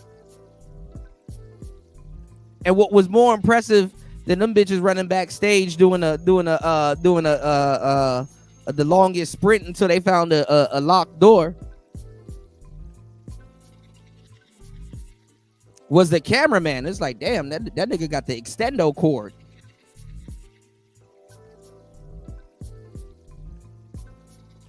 Jerry said, fuck it, and turned into a judge. Steve Wilco said, okay, I'm about to start a show with all the fuckery. I'm tired of being up under Jerry. I'm about to start a show with just all the fuckery. They ran towards the fuckery. Coolest thing I ever saw, though, by the way, side note, was y'all niggas. I used to like Judge Judy. They used to make it seem like she was an asshole, but she knew what the fuck she was talking about. Same way with like the what's his name, Gary or whatever, that chef dude that called that girl an idiot sandwich. That nigga knew what he was talking about. They tried to make it seem like he didn't know what the hell he was talking about. The only person that was on some fuckery but still knew what he was talking about was Simon Cowell. But there was another judge y'all didn't know about who was a famous referee. And I think referees will make good judges if they're a good referee and fair. Was Judge Mills Lane. I used to like his old ass. He was like the nigga equivalent of Judge Judy. Judge Mills Lane was my nigga. Oh yeah, I used to fake sick so I could stay home from school to watch Judge Mills Lane. That nigga was about that business. Nigga, I used to come home from school and watch Judge Mills Lane at 6 p.m. Hell yeah, you damn straight. Rest in peace to him. He used to host some of the biggest boxing events. Not host, but referee.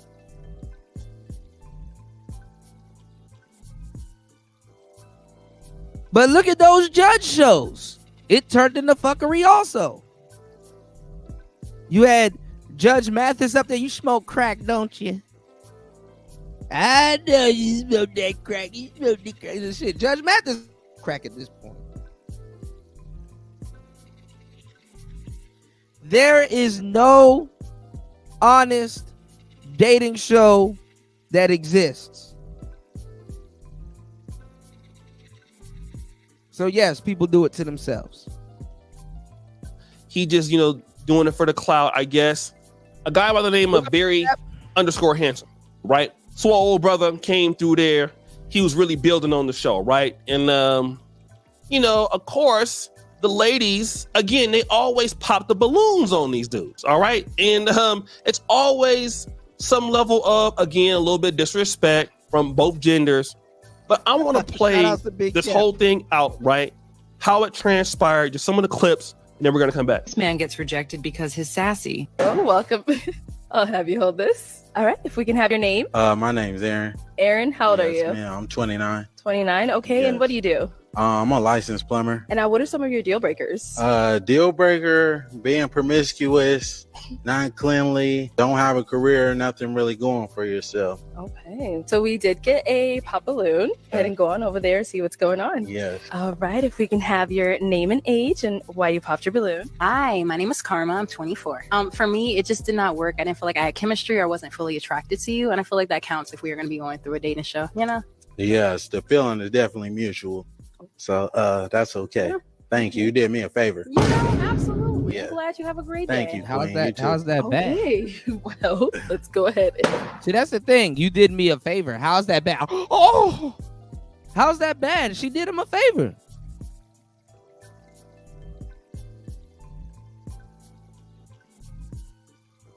And see, that's the thing.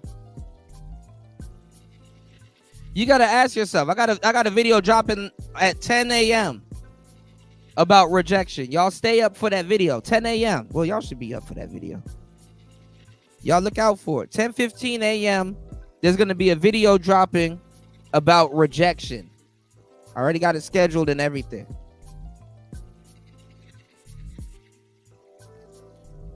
Rejection is a safety curve because you're not always right. So I want to say this. Women are using rejection so it does hurt. Because why would you be offended? Why would you be offended if you didn't intend for your rejection to hurt? If he was to say that statement, she would have been like, touche.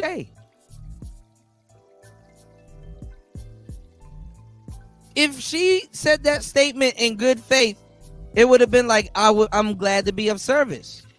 I'm glad that I could do you a favor. You know what I'm saying? Why is that a...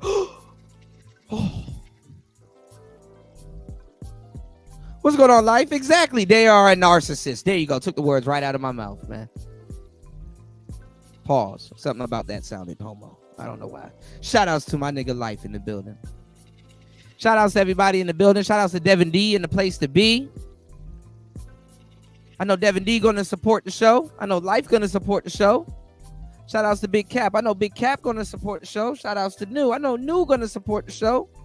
I know D-Max going to support the show. Spawn going to support the show. Y'all hit the like button in the Cash App and support the show. 2 hours and 21 minutes into the madness.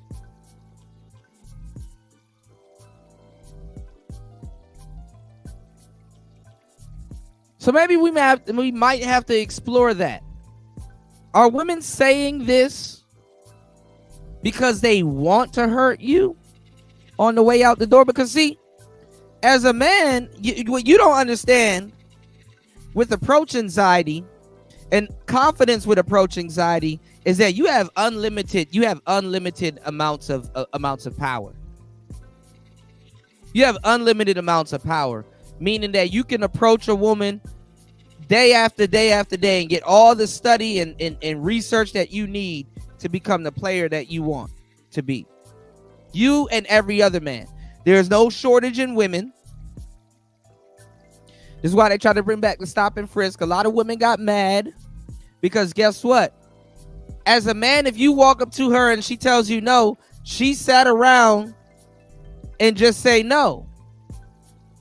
She sat around and just say no. She doesn't get nothing out of saying no.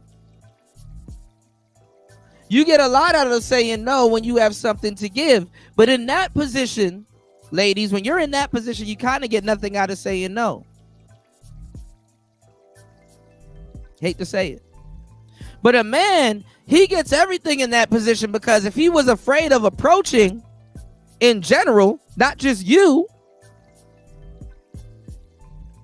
he overcomes You know what I'm saying? His approach anxiety. He overcomes that fear. If he had a hard time saying what's on his mind, let's say he studies mode 1 and he had a hard time saying what's on his mind. If he says that to you, whether good, bad, right, or wrong, he gets more out of that interaction. And women pick up on this too. A man gets more out of coming up to you and talking than you saying no.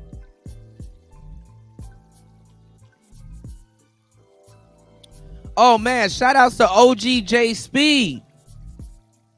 Yes, sir. Shout outs to my good brother OGJ Speed. Part of the original Third Shift. You dig? Him and Fasting. You dig? Fasting is in the building too. Shout outs to Fasting. I know Fasting gonna support the show also. I appreciate everybody here. Damn, if you can you link me to that, Devin D? I appreciate OG. I didn't know he was on this risky. You know. And shout outs to DJ Ham. No hard feelings. It's really my gripe with the space. You dig? Antisocial Socialite Podcast said, for me, it's 50-50. She was trying to be slick, but he didn't also have to add that line like that. I felt that he could have said the same sentiment without the attitude. I'm going to tell you the truth. He thought she was coming for him, and she kind of was, and then she ended up still coming for him. You know what I'm saying? So he semi-jumped the gun. She tried to flirt by using a female neg, and it didn't work. You know, it probably was her first time trying it, and it didn't come off the way she thought it was. It was a female neg. My eyes are up here. Yeah, you got some long ass titties though, and a tattoo under them long ass titties. You know what I'm saying? Respectfully.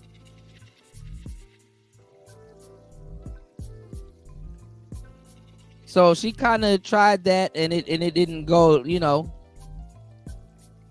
Well, let me tell you why women will be way worse. Not even because guys just go for anything. So y'all wouldn't get the real full kick out of it. I had a girl approach me the other day, yesterday, which is actually funny. A sister too. You know, she offered to help do my locks, and I said, please. But she's not gonna be here for a while, so I don't know. I need help with my locks, y'all. But I want to cut them too, shoulder length. But anyway, that's neither here nor there. Know the price of tea where I'm at. What I'm saying is, if women, because women put men through shit, and when you put them in the same position as men, they fail horribly. Like the extreme that men feel how they would fail is like default for women. That's how they would fail. Like if men thought that women would splash them in the face with water or a drink the whole time, women will get that standardly. This is how out of touch with the world they kind of really are. I hate to say it like that. When it comes down to approaching, y'all are lucky that men don't put y'all through the same shit that y'all put men through. And even women have agreed. They're like, yeah, we kind of make it hard for y'all, but that's the point, right? That soft guy era was supposed to do this shit. But anyway, women really don't have the social skills that they think they do. They have social skills amongst each other, but not when it comes down to you know. Yeah, I'm gonna get into that life. I had that queued up also because he did a great job on that, and I saw a little bit of it. And somebody else was talking about, I think BGS or somebody was talking about that video. I gotta take a look. But they are creating monsters. They've been creating monsters, by the way. But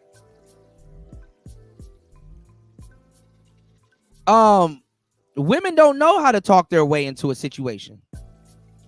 A lot of them don't. Some do though. I'm not even gonna lie. Some do.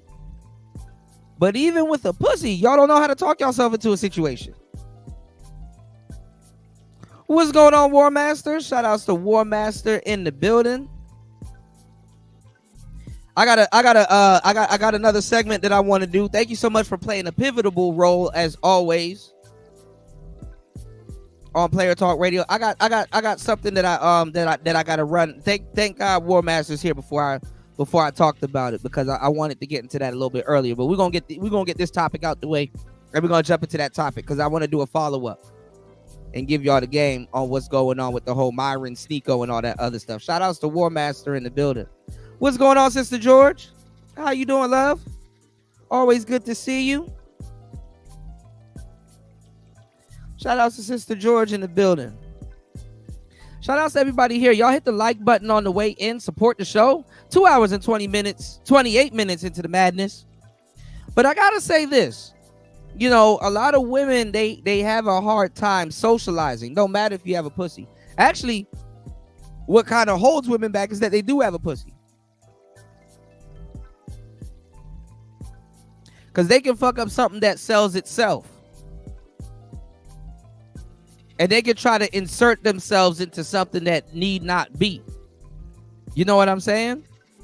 And just their views on the world in a lot of cases stops them from being realistic. Meaning, and this is not to insult women at all. This is definitely not to insult women at all. But them living in a delusional world stops them from having the ability of learning how to approach and start a conversation and riz somebody up. But luckily, men are goofballs and are oblivious. But then that can fuck them up also, because then, women like to play Blue's Clues. Women like to play Blue's Clues. As a man, when you're approaching a woman, unless you got a mouthpiece and can talk about anything or make anything interesting, because I can do that. I have that ability. I have the gift of gab.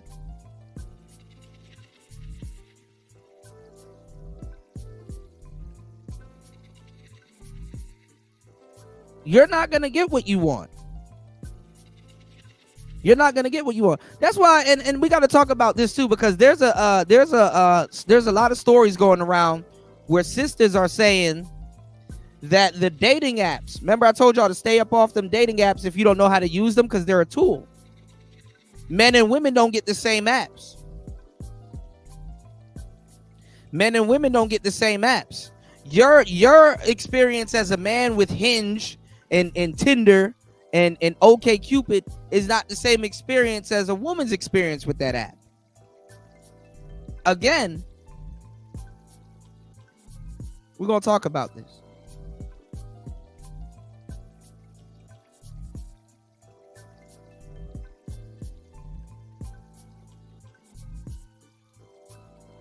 Black women are saying that the app is only leading them to low-tier men on purpose.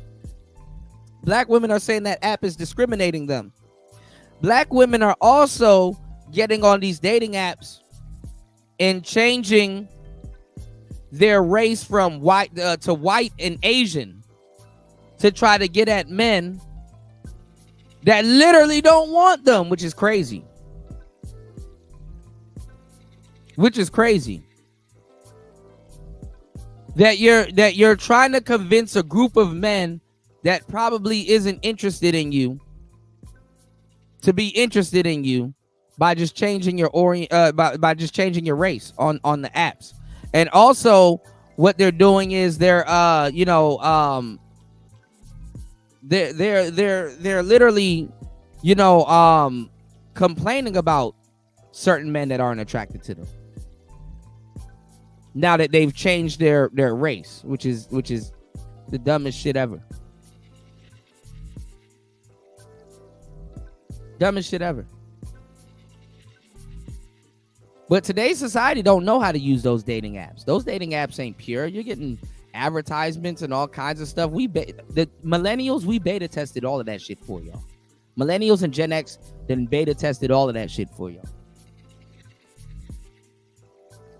You said, I just watched a short where a man lost all contact with his child and he went all stabby. Yeah, I'm hearing a lot of crazy stories coming out of Chicago and Florida and all these other places. I'm going to start covering all these stories again. Miss V be covering these stories too. You know, so shout outs to Make This Go Viral TV. If you are a YouTuber and you don't have Miss V in your YouTube toolkit, you are slipping and tripping. You know, catfishing does have a consequence. And I mean, just imagine talking to a guy for months and then you're like, that's the dumbest shit. What type of shit do you get? This is the type of shit that women work their way into. Imagine having to what is this, Clayton Bigsby? Like, this sounds like a Dave Chappelle skit. Imagine having to disclose to somebody you're black. Look, I know you like me and all and this, that, but I black. I brack. I know I told you I was Asian and you could tell by how I was talking to you and the shit I got mad about, because usually Asians don't get mad about certain shit that I got mad about, and you should have been able to tell then, but I have to let you know now I brack. Me brack. What's going on, Star P? Yeah, Weapon X is the plumber that went on the balloon show and got doxxed. So what's going on now? Because a lot of people had a lot of doubts about him, and like I said, shout outs to Kites. Dope black couple. I appreciate their breakdown. They let him tell his story. He talked about how he got shot in the face and he lost his hearing for 5 years. You know, and that's the thing. That's why I don't really rock with this space like that no more. This space was meant to help brothers, if anything.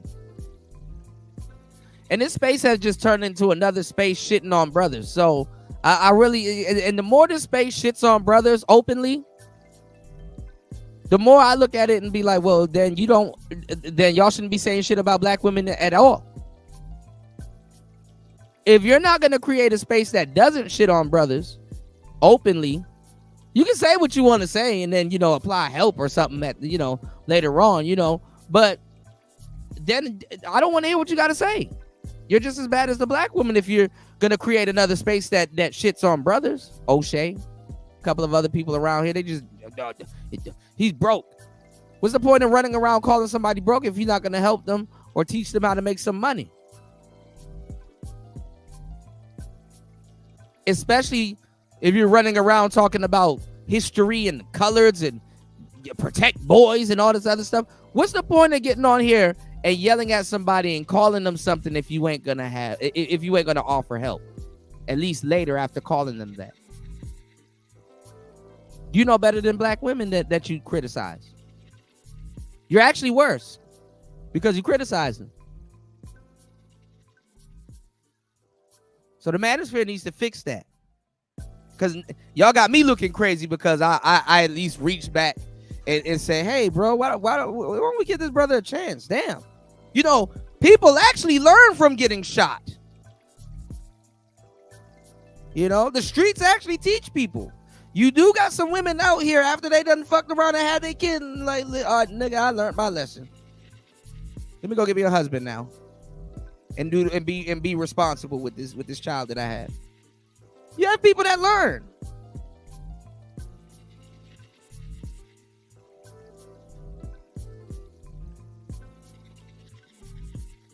Again, on the next episode of Man Trying to Be God, complaining about being judged but doing the judging. People actually learn from getting fucked up. There is a small group of people that actually really learn from getting fucked up.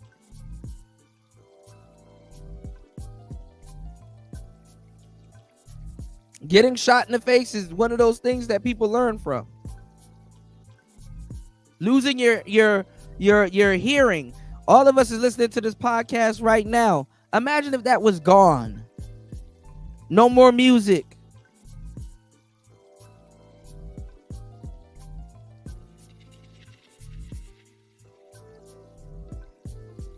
Yeah, but see, that's the thing, Cap. He lived a street life. So if he starts a business, he gotta leave town and start it. But that's what he gotta do. He gotta leave town and start it, I was like, shit. I mean, nigga, if you done picked up a plumbing skill and it's something that you like to do, you got to start your practice. Nowadays, more than ever, people are telling people to start a business. Thank God jobs exist, because not everybody can start a business. Sometimes you don't need to start a business. If you don't know how to start a business, you hire somebody to run that business, you know, or you learn how to start it and do the maintenance and running things, and then you hire somebody to run that business, and then you also kind of do the administrative stuff, you know. Me, thank God, I'm getting into bookkeeping. Like I gotta study when I get off of here. I've been doing right. I've picked up the skill of bookkeeping, so I know how to use T-charts. I'm learning double entry bookkeeping. You know, credit in, debit, you know, credit, debit. You know, I'm learning about, you know, business, how to run a business, how to record and put in and data entry and stuff like that. I'm picking up hard skills. Somebody like you know, the plumber, the guy, Weapon X, Aaron, he would hire somebody like me to do his bookkeeping. Basically, record all the receipts, organize everything, do reconciliations.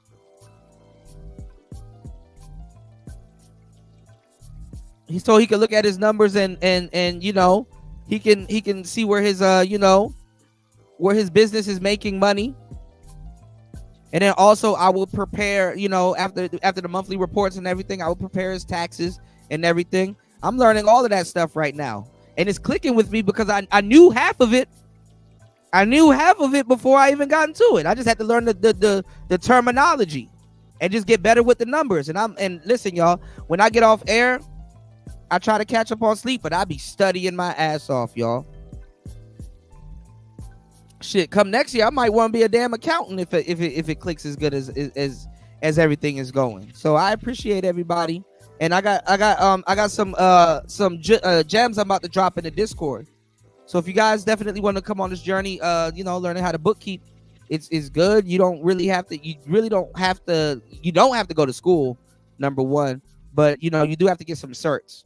You know, so that's what I'm doing right now. I'm studying to get certified with some of the stuff that I know, and I'm having a blast learning this shit. I thought it was gonna be hard. It is a little bit hard, but I'm having a blast. And every business, especially small businesses, need a bookkeeper, because we create money for the business. You know, we create money. So if you run a small business and you can't keep up with your books, or you fucked up your books, or you missed out on a couple of things and stuff like that, you hire a bookkeeper.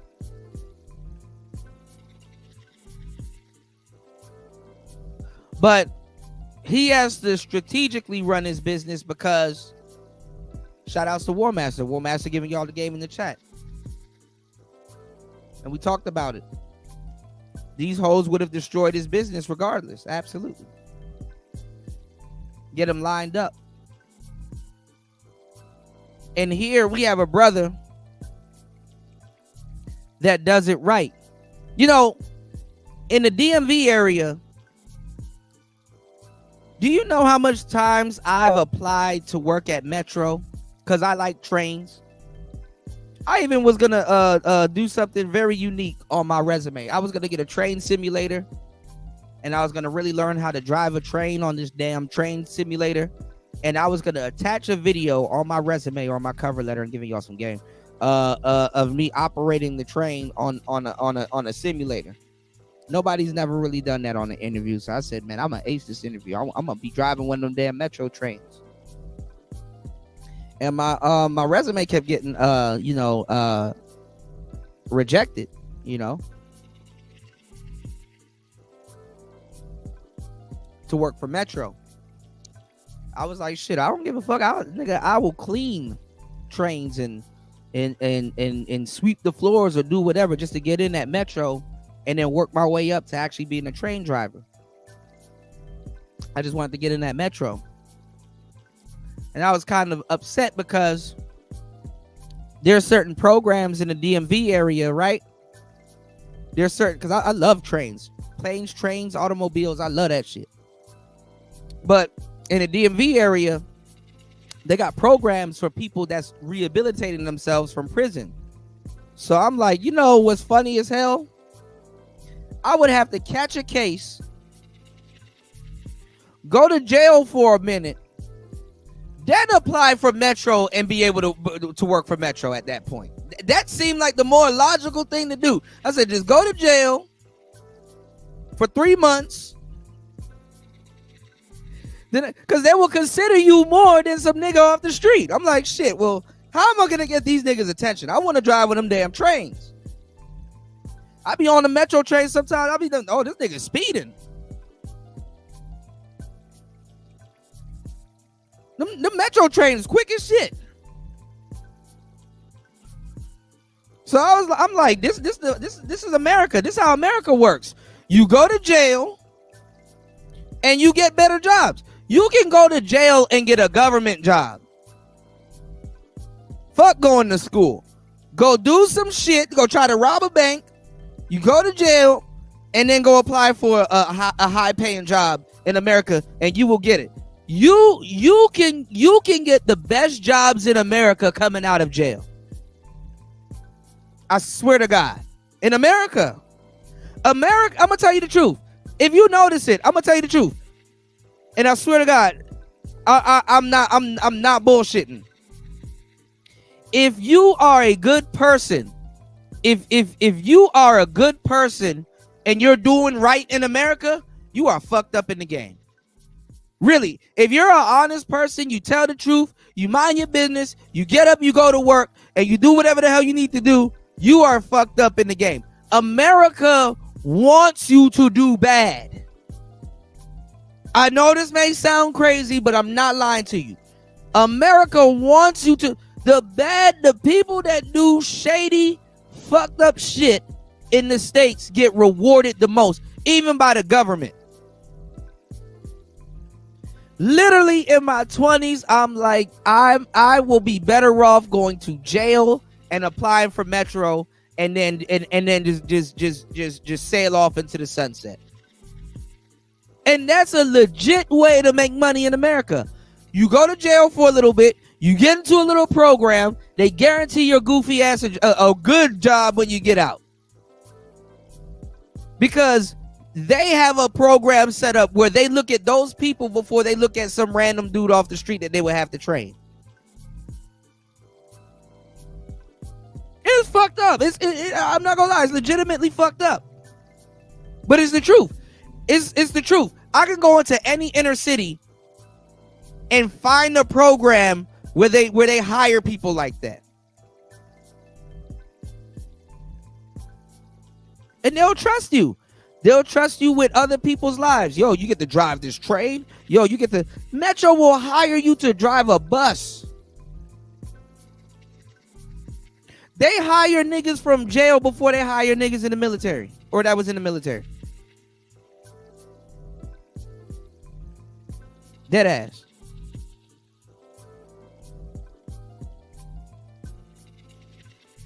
Shout outs to War Master. Absolutely correct. The School of Hard Knocks. You know? School of Hard Knocks. I think he did it right though, because Cap said he should have started his business before. Nah, I think it was good that it was a blessing that he got that plumbing skill before he started his business, because then at this point they would have sabotaged his business. So it's a good thing that they I'm not gonna say it's a good thing that they got him fired, but it's better that they got him fired so now he can start his own business, because he got $100K to start the business. That's good capital. You go spend $20K, go get you a reliable work truck and get your logo and everything put on it. You be a sole proprietor for the first year, or you start an LLC, which is not that bad. So another thing too, because I'm learning this as a bookkeeper, let me tell y'all something too, because this solidified it, because this is things that I already know. So in bookkeeping terms, because we prepare taxes and stuff like that, and it's very interesting what bookkeepers actually do for a business. So let me know if y'all are, if what I'm saying, if y'all are interested in it, because I will teach y'all how to get a free QuickBooks account, so you can start your business. You can start a small business, and this is independent. This is what the Passport Bros should have been doing. You know what I'm saying? And I'm mad that I learned it this late. But this is what the Passport Bros should have been doing. You get location independence. You can move wherever the hell you want. All you got to do is have an internet connection, and you can do your job.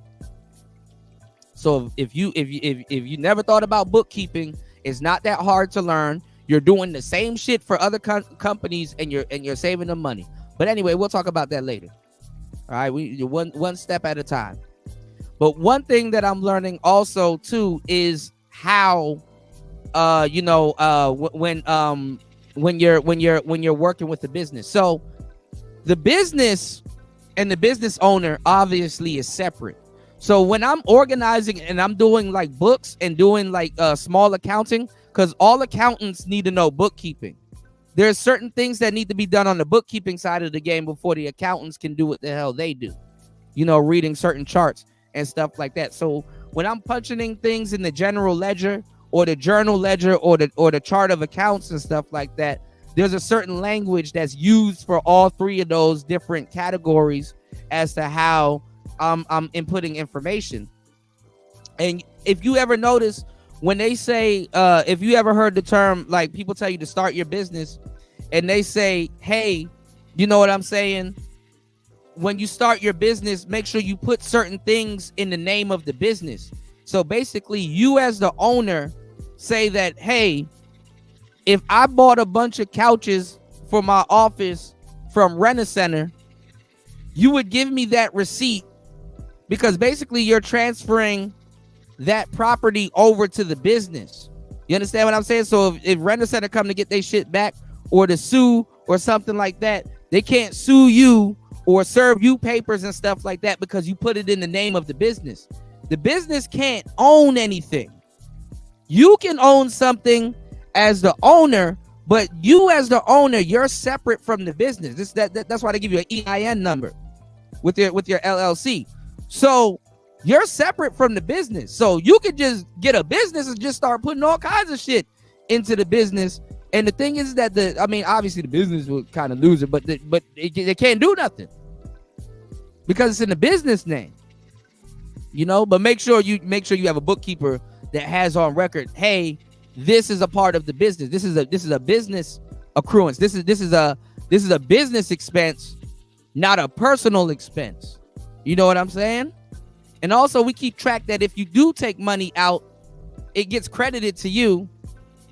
Never mind. It's a lot to explain, but people put things in the name of the business and stuff like that. So it is actually better to start a business to a certain degree with, you know, depending on what I would say, depending on what you're doing, you know, because sometimes you don't even need to start a business within your first 2-3 years of you know, even running a damn business, to tell you the truth, you know, because and if y'all didn't get it, I put it in the Discord. Andrew Tate's Hustlers University. Andrew Tate vehemently talks about this loophole. You know what I'm saying about not starting an actual business until you make about 100 to 200K a year. You know what I'm saying? Because people buy all this shit for their business, and the business doesn't mean nothing but money coming in.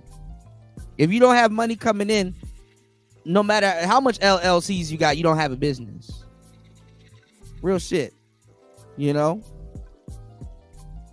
So this is why they don't really want him talking, because niggas like him, Trump, a whole bunch of people, they know the loopholes when it comes down to business, you know? So shout outs to War Master. War Master was absolutely right about that. They would have destroyed his business at that point. If they could, though, you know? So you just got to be slick, you know? You got to be slick when it comes down to it, you know, with running your business, because they wouldn't have to destroy his business. I think if he runs a business, he could be the master plumber, but he can have a whole bunch of younger people like himself working under him, you know? So he could teach a whole bunch of people what he knows. He could get on YouTube right now and teach people the basics of plumbing and say, hey, if you're in the area and you're looking for a job, I got one for you, you know? But he does have to be careful opening his business, especially being a reformed street nigga and then having these bitches on his ass like that. Because bitches would rather him be a street nigga. And you know how women are very uppity, and a lot of these guys are bougie anyway, that work in corporate. They moving on to the blue collar jobs. You know what I'm saying? Like I said, he obviously he's a buff dude and he wears his edge on him. But women aren't. When is the last time? Like I said, women aren't running around here saying, hey, I want to be the plumber. I want to be the wife of a plumber. The only women for real that know that these dudes make money is if their dad was a plumber. You know what I'm saying? If you go to the countryside or in certain rural areas on the outskirts of the cities that y'all live in, you will find decent women that know the value of a hardworking man. They don't mind dating a damn plumber. Her dad was a plumber. They don't mind dating a nigga hanging off that trash truck. They smart enough to know that he makes money. One man's trash is another woman's treasure. No pun intended. He did. Yeah, but see, if they call his company and it goes to him, he wouldn't lose his job. He would just have to change his business number. But you know, you said, or you can hire me to do your books. Okay, you do bookkeeping, Cap? You said, that's crazy that you say that, Kuda. I'm working on putting a bid in with CSX as we speak. That's what's up, man. I love trains, you know. Thank you, Devin D. I'm going to take a look at that, man. Shout outs to OGJ Speed, man. Y'all hit the like button, support the show. Shout outs to Hood Conservative in the building, man. Good to see you, player. Conductor Kuda, right. Conductor. Shout outs to Conductor, man. I like his beats, man. You said that's legit, Kuda. I'm learning accounting basics. Yeah, man, hit me up, man. We got a lot to talk about. We could talk about the general ledger and stuff like that. You got to learn everything I know. You know, you got to learn everything I know and then some to be an accountant. Shout outs to Lolita. Lolita is an accountant also. So there's people in this space that we can network with and really grow together. You know what I'm saying? But if I sit up here and talk about bookkeeping and accounting, there'll be 5 niggas in here and 3 of them will be asleep. So, you know. Talk about Keisha, now we got a show. You dig? Shout outs to everybody. Make sure y'all hit the Cash App. You said this is an evil world. So if you do evil in an evil world, you're going to be successful. Absolutely. You get rewarded in America for being somewhat evil. You know? You said I be learning on the fly. Yeah, I do too. But I've been studying, man, and I've been learning a lot, you know? I know the basics, so I just need to go over all of the stuff that I'm studying right now and clean it up, you know. And thank God, because I've been retaining information. Sometimes when I'm learning something new, I'll be like going through spats where I'm like, damn, am I retaining the information? But I'm retaining a lot of information, you know. So I got to take breaks and stuff like that and give myself the credit and stuff like that. A lot of people here, while everybody here sleep and shit like that, I be up just studying. I'm like, man, the whole world sleep. I'm out here studying, you know. So I thank everybody here, and I thank God, you know, for giving me the opportunity to even you know, be able to learn stuff like this, you know. So hopefully I'm blessed by the end of this summer. I will have my own practice, my own business, you know, doing bookkeeping and stuff like that. And you know, I'm in the midst right now finding a mentor also. So if you guys do bookkeeping and stuff like that, we can learn together. And also, if you know, I'm looking out for a mentor. Also too, you know, everybody that's successful has a good mentor. But also too, looking to land my first couple of customers this summer on some other shit. But I'm not gonna talk too much about it here because unfortunately I'm around a group of niggas and it's like not too many people wish the best for me. You know, but from time to time, I let you guys know what's going on. You know what I'm saying? I did it backwards out here. I was learning how to play the piano out here when I should have been learning that first. But hey, man, in divine timing, you know, you got to trust God in his timing. You know what I'm saying? So sometimes you just got to look to the sky and be like, look, Lord, I agree. Fuck it.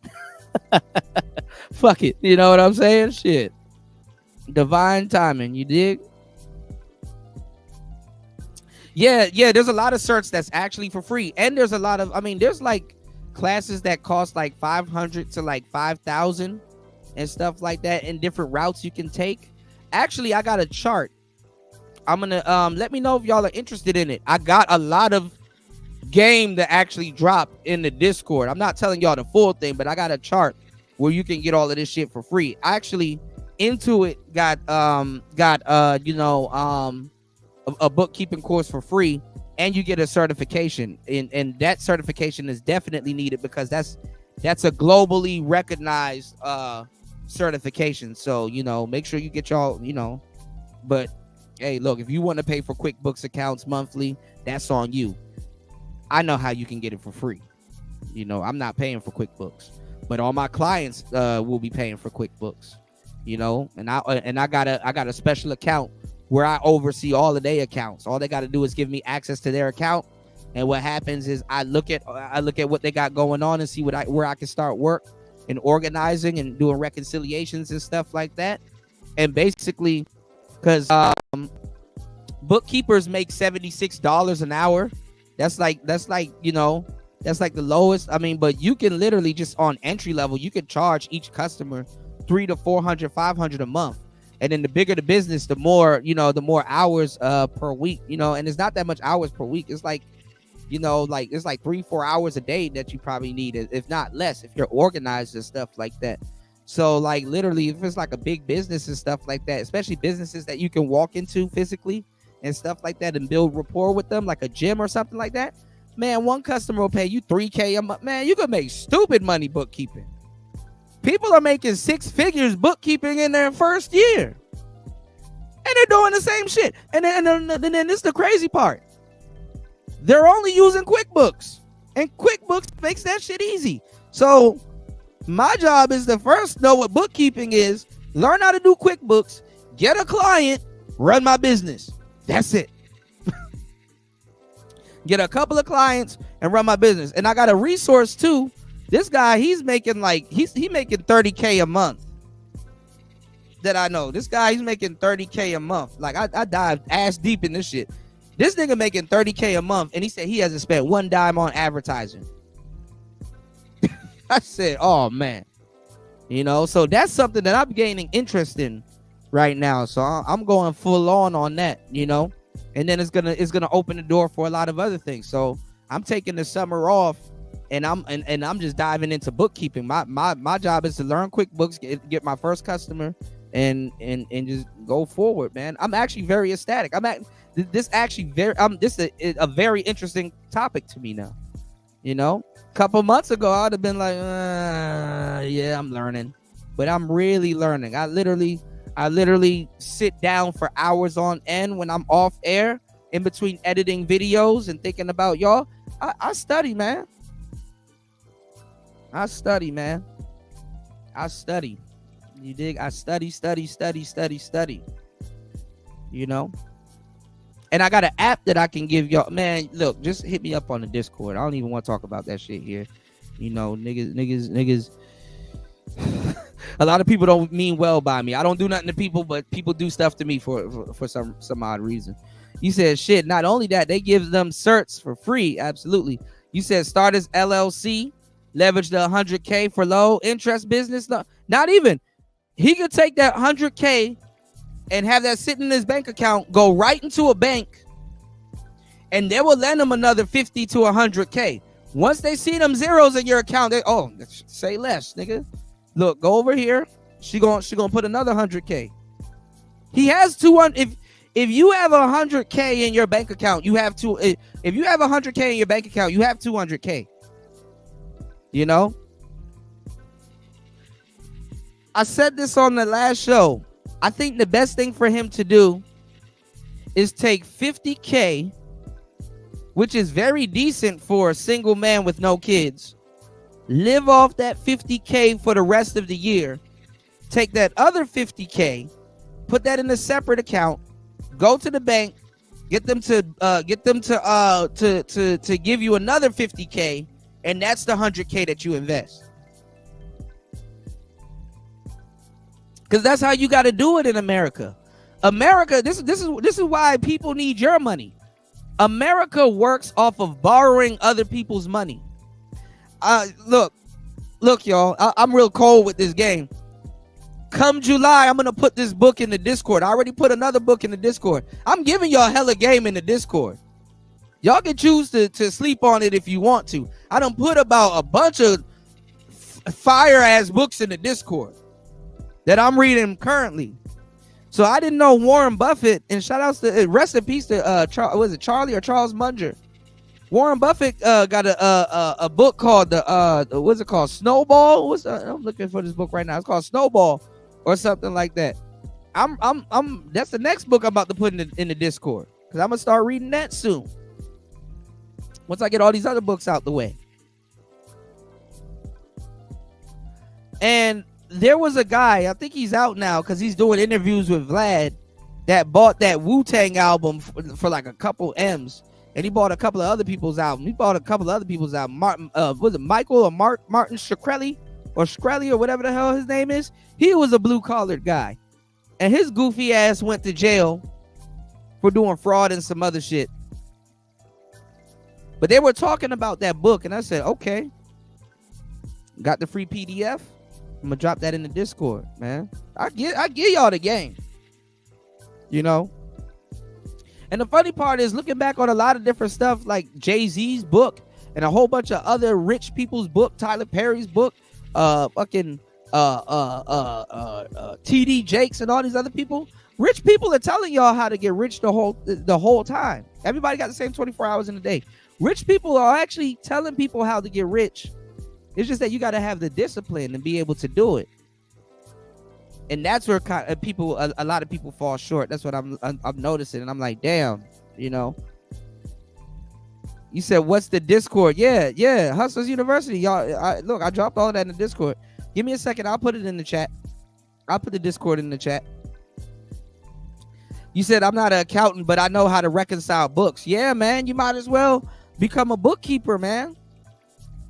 You know, thought books for all the thoughts at 304s. Man, look, War Master had me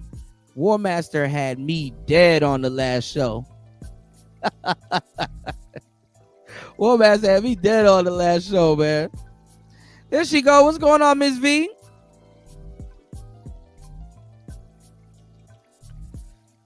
Shout outs to Miss V in the building. I'm telling y'all, if y'all don't have Make This Go Viral podcast in your toolbox, being a YouTuber, you tripping, man. 10 streams of income minimum. Yeah. But you got to learn how to set it up. Absolutely, Miss V. And you know what a lot of people do? You got people out here that learn, just as you got people out here that know YouTube and the algorithm. Their job is to build up YouTube channels and then they sell them. They build up YouTube channels, monetize them, and then sell them for a higher price.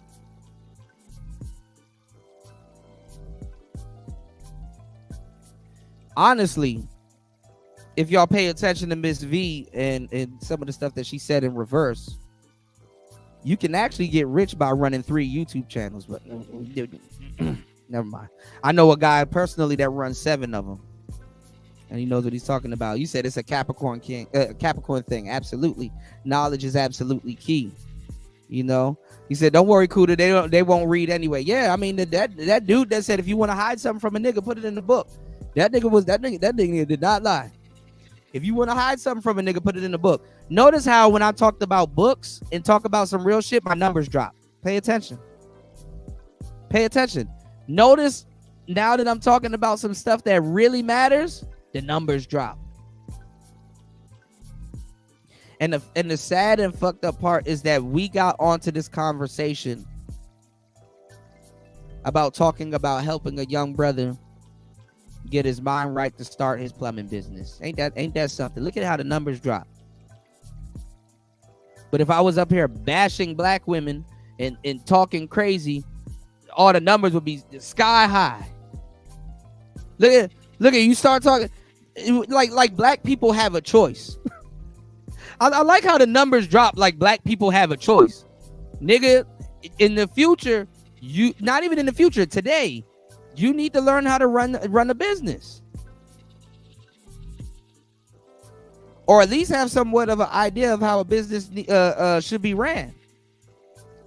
If you're not learning how to run a business, if you're not learning how stocks work, if you're not learning some of these things that we talk about here on Player Talk Radio, or utilizing the free resources that I'm giving y'all, if you don't listen, the black people, your parents not teaching you this shit. Niggas are learning this shit in their 30s and 40s, barely. Niggas are learning this shit in their 50s. You said while you're reading, add the way of this. Yeah, The Superior Man. That's a very good book. You know, you said, I just told my homie and this girl this yesterday. It's mandatory. Yeah, it's mandatory for the future. You got average people utilizing AI. Let me tell you something that's very comforting. And I think Alex Hermanzi, I got both of his books in the Discord. And also I got the audio books also, so you can you can listen to the audio books while you're reading, because that help you retain more information. I'm gonna tell you some real shit.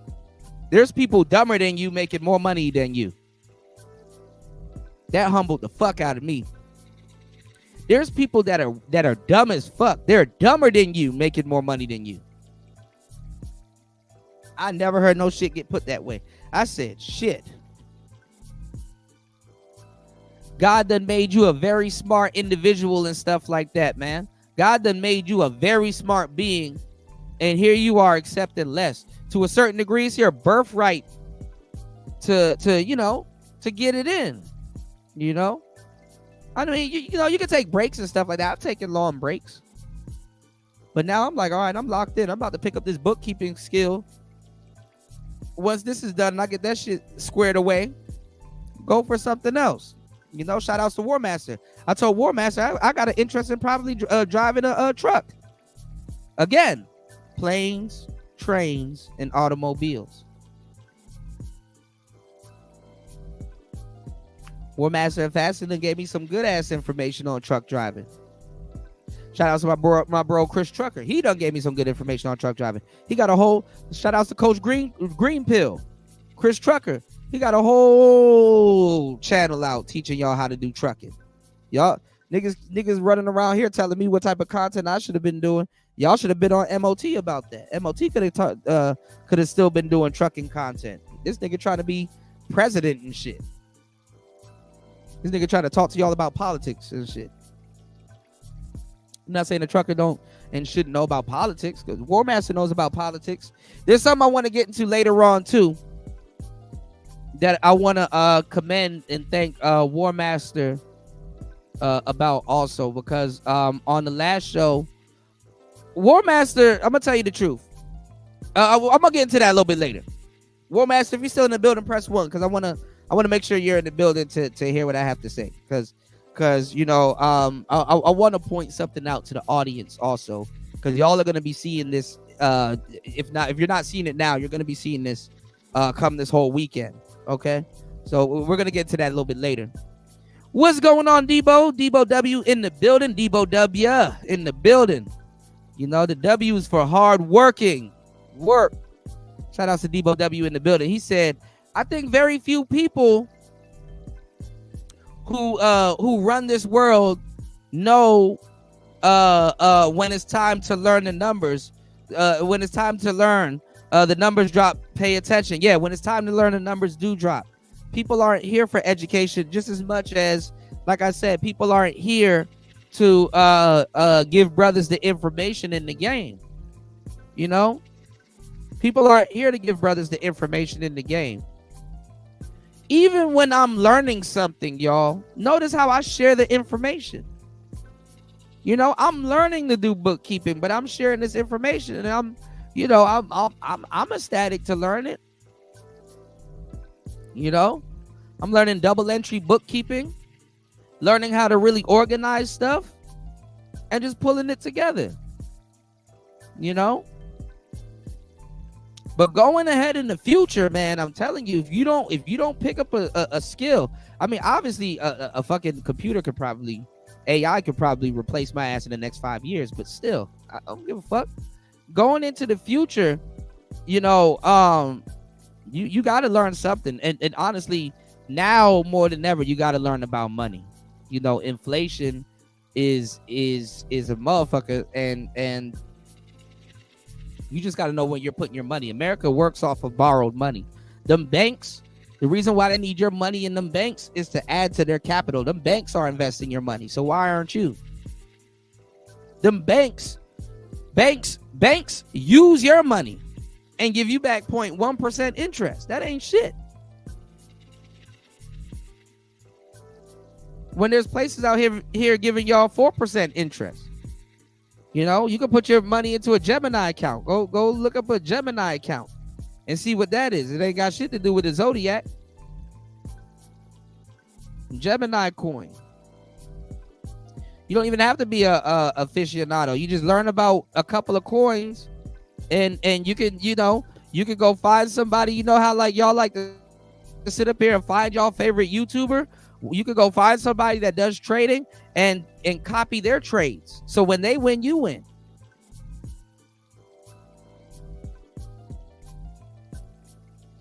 When they win, you win.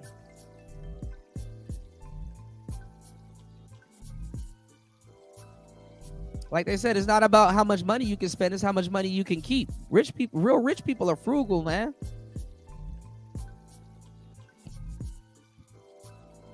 You said, how many times do I got to tell you to slow it down because they might be slow?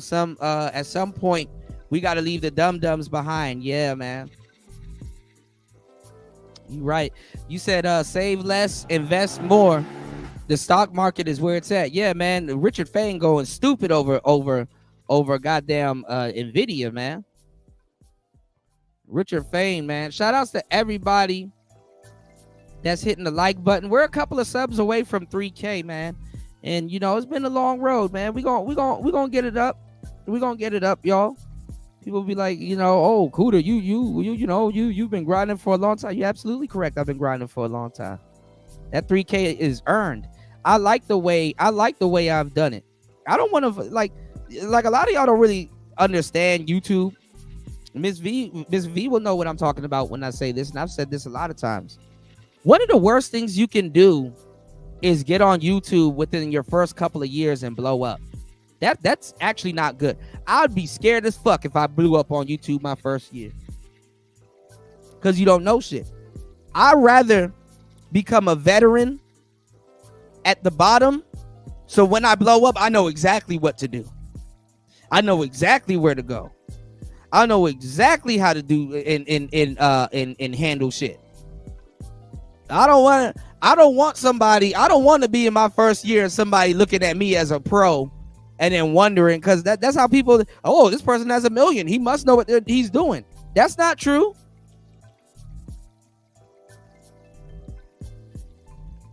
I'd rather be a veteran at the bottom for a couple of years, so that secures your success. A lot of people, the success they want is not secured. We're going to talk about that later. The success you want is not secured. You know what I'm saying? Your success can sabotage you faster than it can make you or keep you successful. So I'm glad I'll take the stairs. I'll take the long way. I'd rather blow up years and years after dealing with an audience and going through the motions and stuff like that than to have a successful channel and get all of that bullshit and then lose it because I didn't know what the hell to do. I'd rather get run through the ringer.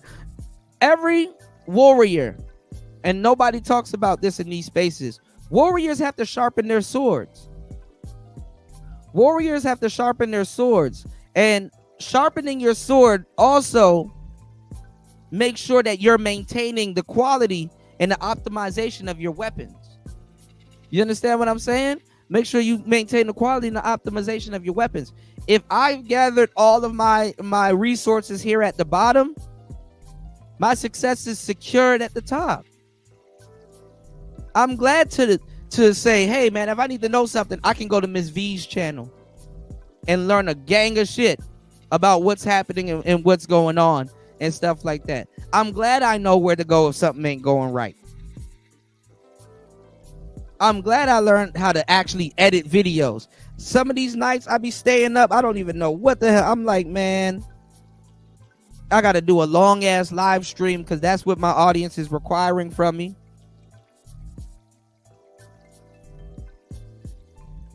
But I done spent the whole night up late editing videos for the same audience. I done put in the work. I done put in there's over 2,000 videos on this channel. And some new nigga will come out and say, Kuda, have you thought about it? It's like, nigga, have you watched all 2,000 videos? Have you made 2,000 videos?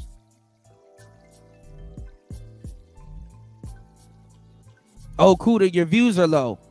That's okay. I'll sit on here for another hour or 2 or 3 if time prevents me, you know, if time allows me, and I'll make up for it so my analytics will look right. So that's what it requires. That's what I'm gonna have to do. I need 4,000 watch hours. Well, guess what? Nigga, hang around and get some 4,000 watch hours. Sit down and edit or create more content. Pump out more videos. Get more eyes on the product. Learn how to grind. Learn how to run your business so when you pay somebody to run your business, you know what their job is. Learn audio. Learn, you have to learn all of this stuff. Learn how to point a camera. Learn what a shutter is. Learn how to get your lighting correctly. Learn about audio. AI is a new thing. Take time out of your day to go learn about artificial intelligence. Learn. Most importantly, learn.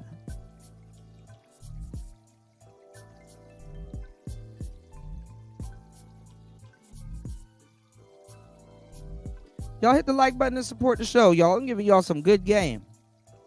As always. People gonna laugh at you in the beginning and then ask you how you did it.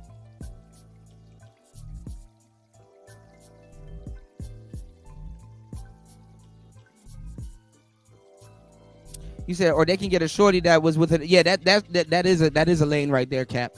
They can get a shorty that kind of used and learned a little bit about the stocks. There is a lot of Forex broads out here, and they look good. There's some beautiful ones too. You know what I'm saying? That's kind of how they get eyes on their products, their beauty. You know. He said that stress put Kevin in the ground. Absolutely. Because what you don't know, you're gonna have to pay somebody to do it. Yeah, Ms. V. Yesterday's price ain't today's price ain't yesterday's price.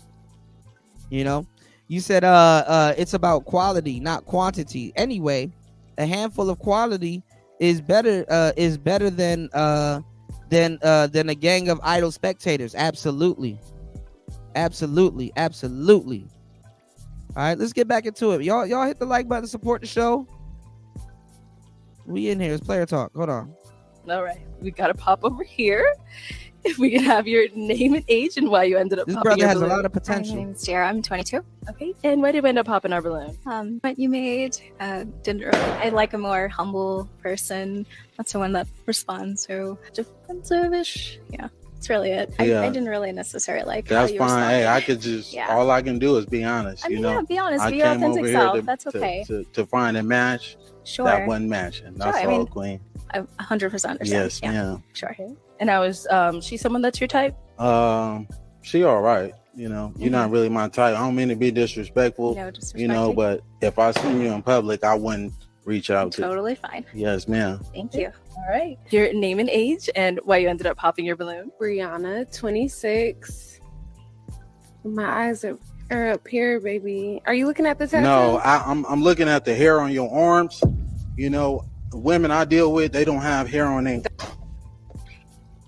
Don't arms. do too much. Hey, I'm just being honest. Don't do Queen. too much. You know, I don't like that. That's all I was looking at. You trying to say if I'm looking at particular body You just parts, wasn't but looking at that's my not eyes. what it is. That's No, I was all looking at the hair on your Anyways, arms, Queen. she asked me the question. Yes.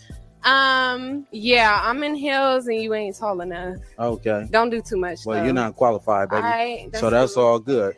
Let's move on. No. You know, the interaction. My name is Kayla. Didn't need I'm to be like 23. that. Originally, I was not gonna pop my balloon because I know a lot of them popped it because he was being, I guess, arrogant. But to me, I like my man that's not gonna sit in every girl's face and complimenting them. So I didn't find that offensive to me. But I'm very I don't want to say I'm argumentative, but I don't want my man to argue back with me because then I feel like it's gonna always be a problem. That was the only reason why I popped my balloon because I was just like, dang. But then with me, you kind of got a little bit catty with me. You a little sassy just a little bit. And since you want to come at everybody over here, I'm gonna get at you too. You kind of look like a Ninja Turtle. You're not that cute. Oh my God, bro. You need to relax. You stocky as hell. So this is what happened to the brother. He posted this on Instagram. All this cloud chasing got me fired from work. Man, I really love plumbing and I'm good at it, and they got that taken from me. What did the sisters do? Y'all are sick. They called the company 500 times and are messing up business. Now, from what I saw on that particular skit, and it was some beautiful sisters there, don't get me wrong. Right, I mean, it Anti, was really whatever. Now? And he pretty much was just, going back and forth with them a little bit and all of that. And yeah, he was cooking, but he was calling them queen, and we can debate if the brother was a little bit too emotional on certain things and but he making it entertaining. He making it entertaining. All right. And the sisters, they can say whatever they want to the brother. They got this guy fired. I'm gonna tell you this, man. You black men see where the agenda's going. They took this man's job for basically being on a show. They fired this guy. And even a lot of the black women are like, oh, no, that's too much. The guy wasn't so overly disrespectful. He was basically giving them the same energy, making the show hot. He out there having a good time. They having a good time. It happens on our show. But you brothers got to understand, when you start coming out here, even a little bit engaging these sisters in some kind of way that they don't like, that some of them gonna get you fired from your job, okay? Especially if you live in a state that's liberal. I think this is Arizona where he's at. Well, you better take your ass to North Dakota, okay? You better try your best to be in these Republican states, okay? You better be in a blue state, because man, they don't. It's so terrible, man. It's sad. This man lost his job, right? And it's so dusty. That's why I have to agree with some of the brothers over on the Passport crew. I'm gonna be real, man. What did Road the Traveler say? Stop arguing with them and get your passport, bro. Stop arguing with them and get your passport. Imagine this in Africa. No, see, this is the shit I'm talking about. O'Shea is playing both sides.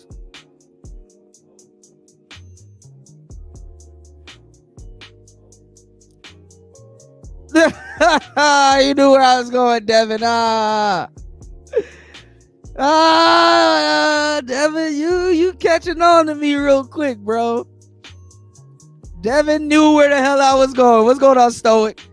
O'Shea playing both sides. 1 minute, you're not a part of the black diaspora. You're pro-black and all this stuff. Man, if he fuck up with a girl overseas, O'Shea gonna be doing videos on him. It's that fake shit. You supposed to be pro-black, O'Shea? Yeah, Devin knew where I was going with this shit. O'Shea, man, look. Y'all hit the Cash App, y'all. God damn it. Putting y'all in position, y'all. Y'all gotta understand, man. God damn it.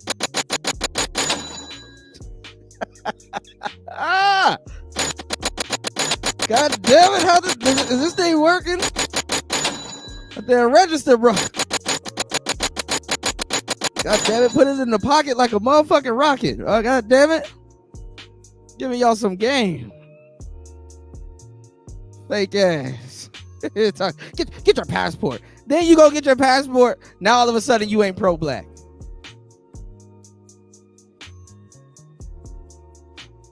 Niggas don't know what to tell y'all, man. Do you leave or do you stay? Because if you get your passport and then he gonna be doing a video on you, oh, this nigga got his Negro wake-up call. Dealing with women that ain't black. Then next minute, get your passport. O'Shea had the whole time. Man, O'Shea been in Uganda. O'Shea been in Poland. O'Shea been in Poland for the longest time before this whole passport bro shit took off. And back in the day, he was never telling people to. O'Shea was running around here doing what they claimed that I was doing, which I didn't. O'Shea was running around here calling people that got their passports and traveled pedos. He was calling them pedophiles in the space back in the day.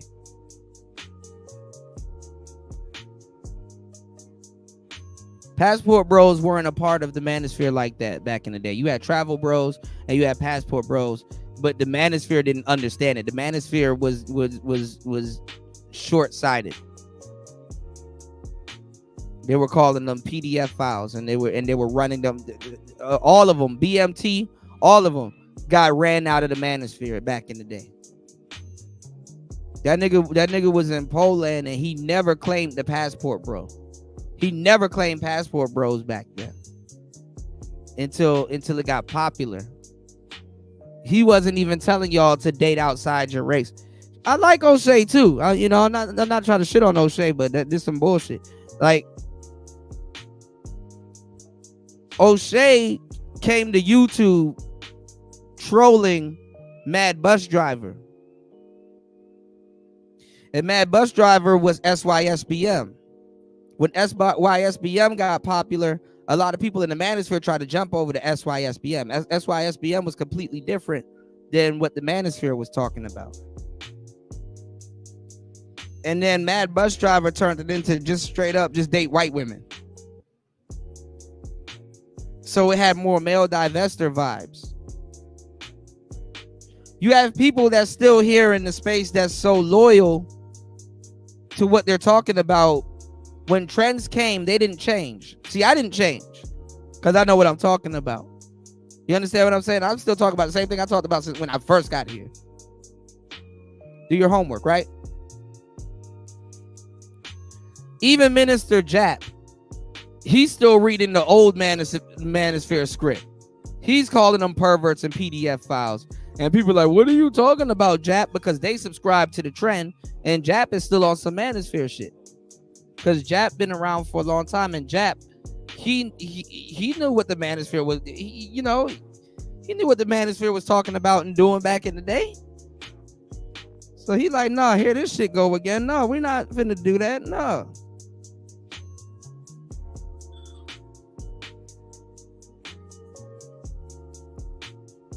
But he's on yesterday's doctrine, not on today's doctrine. On today's doctrine, you're supposed to grift to the passport bro shit. And half them niggas didn't even travel. Them niggas didn't even all of them people that been pushing that passport bro, them niggas didn't have the balls to get on the plane. They didn't even travel. Your favorite passport bro content creator did not even travel. He's in the United States right now telling you to go get your passport.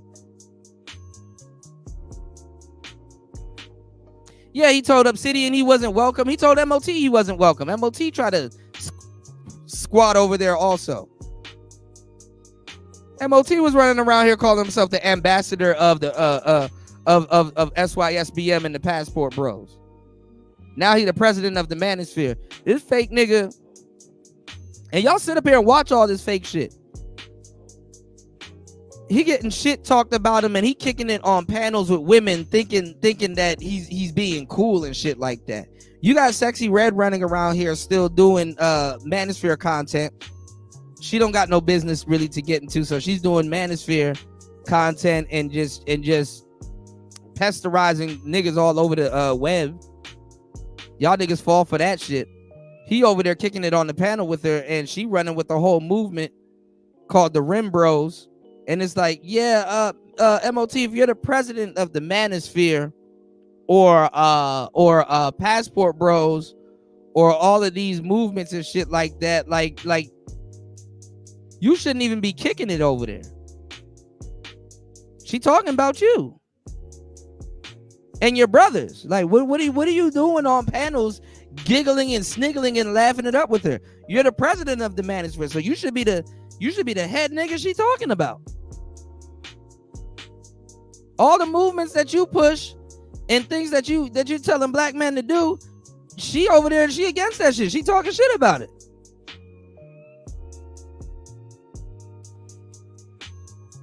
And I hate to say it, because shout out, I'm cool with a lot of men that that are in the military and that's been cops, or or had a job in law enforcement and stuff like that. But sometimes it don't even surprise me that some of these niggas been cops or are cops. Because a lot of these little wish-washy niggas, they get into law enforcement. And these are the people that's policing y'all neighborhoods and stuff like that. They play both sides. What's going on, UFO? MOT got no business being on no goddamn sexy red panel. So I was like, bruh, I when I say niggas like this become cops, I'm like, yeah, that actually sounds about right.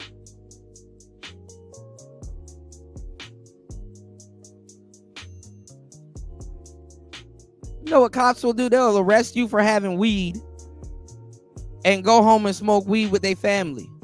Actually, they'll go home and smoke the weed that they arrest you with their family.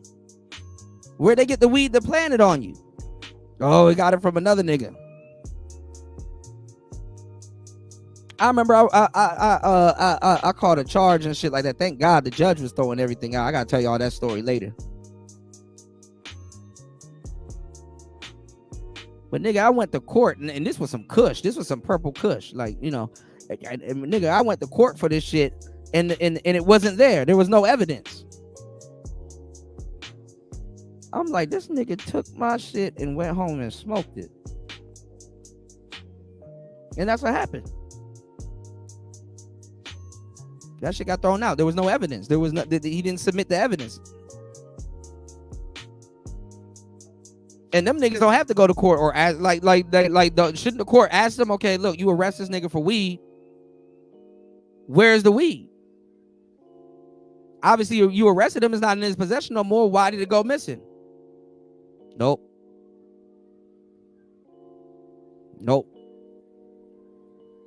You said, I've been seeing these dudes saying these dudes fall out and get back with her every other week. Yeah, over on Reg's channel. Yep. All right, let's get back into it.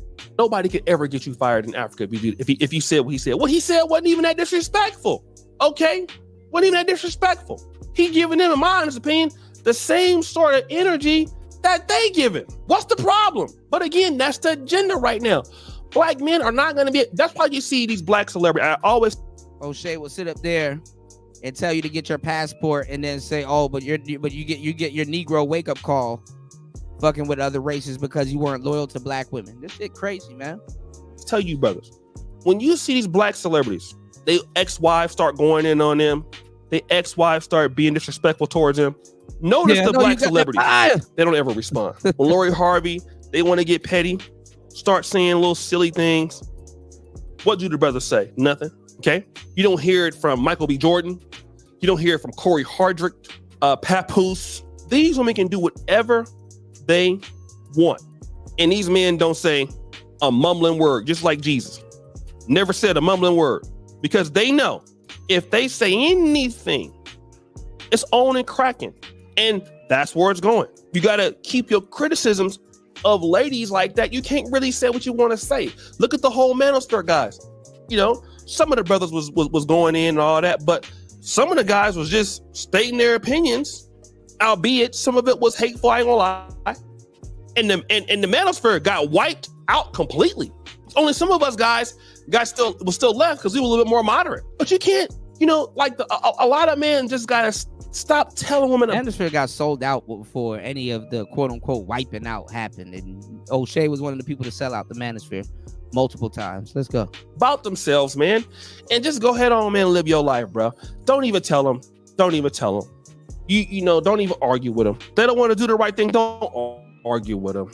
Don't argue with them. Leave them, okay? If you feel like, you're going to go on these dating shows and these sisters are out there with it, man, just go somewhere. That brother can get somebody for sure, okay? He went viral.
It's like, nah, man, we good.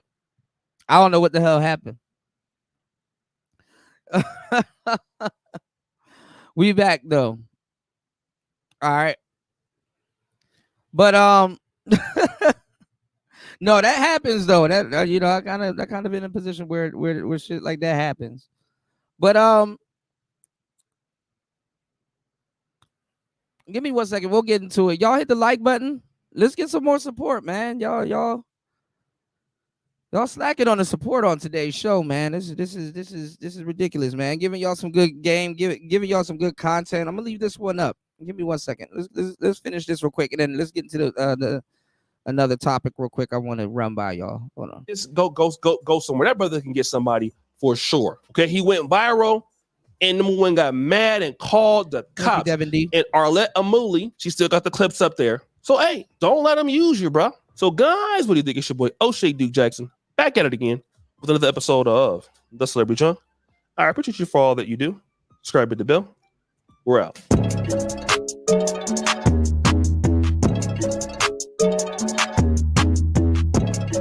All right.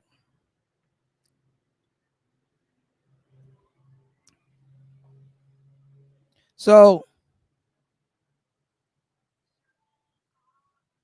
let me look at the poll. See what you guys say.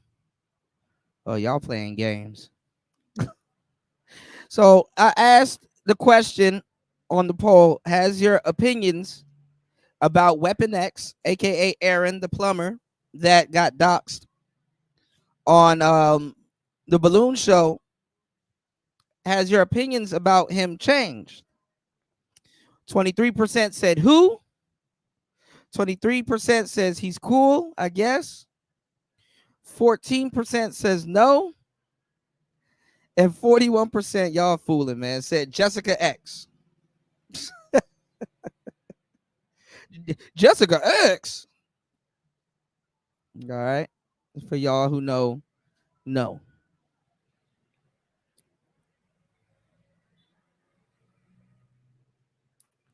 Now, I want to point out to y'all this hypocrisy. You know,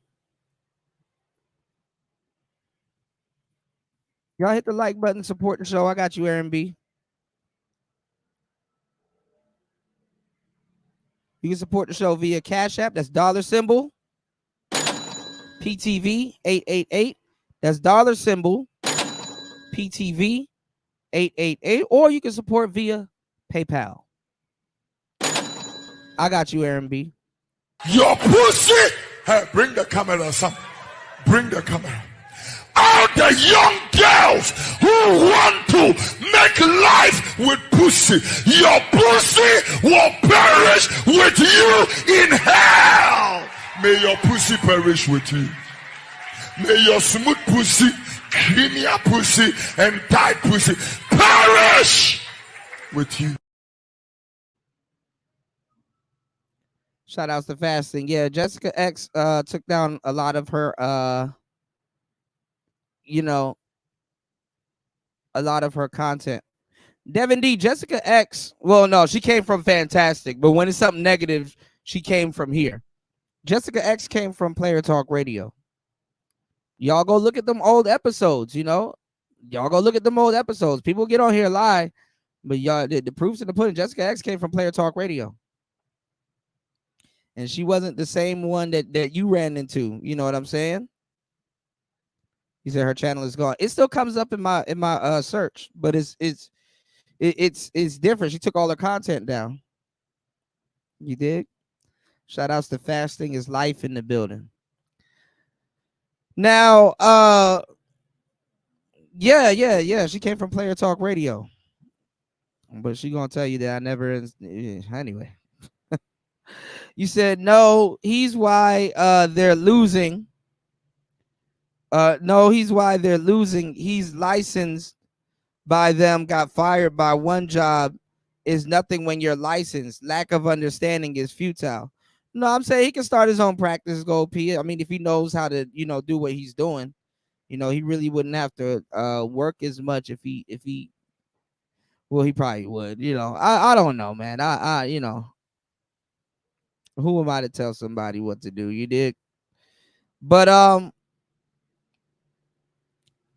shout outs to War Master.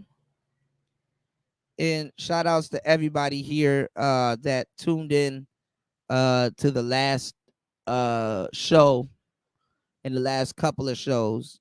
We went over Tariq Nasheed, manhandling, not even manhandling, but like a 10-on-1 with Tariq Nasheed going in on Myron, Sneeko, GG33, Gary, and a couple of other, racist bastards on Twitter and stuff like that. And War Master, because I understand exactly what War Master is saying and when he's and where he's coming from. A lot of people reach different heights and levels of understanding when it comes down to Black history. So I can understand somebody that's even myself. I mean, I got times, where I'm looking at certain things and I have a bias or thought onto it compared to somebody else. Like, War Master talks about how Black people can equally also be racist and just certain things also. And as somebody that's like absorbing foundational Black information and ADOS information and stuff like that, they're not going to see what he's talking about. They're not going to see it from the view that where he's coming from with it. You know what I'm saying? You got to be able to see or know about all the pieces on the chessboard, right? So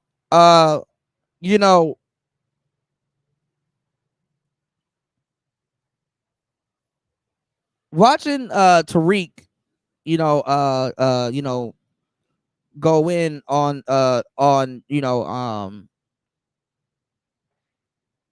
you said what is FBA versus ADOS? That was Tariq Nasheed versus Michi X and Yvette Carnell and stuff like that.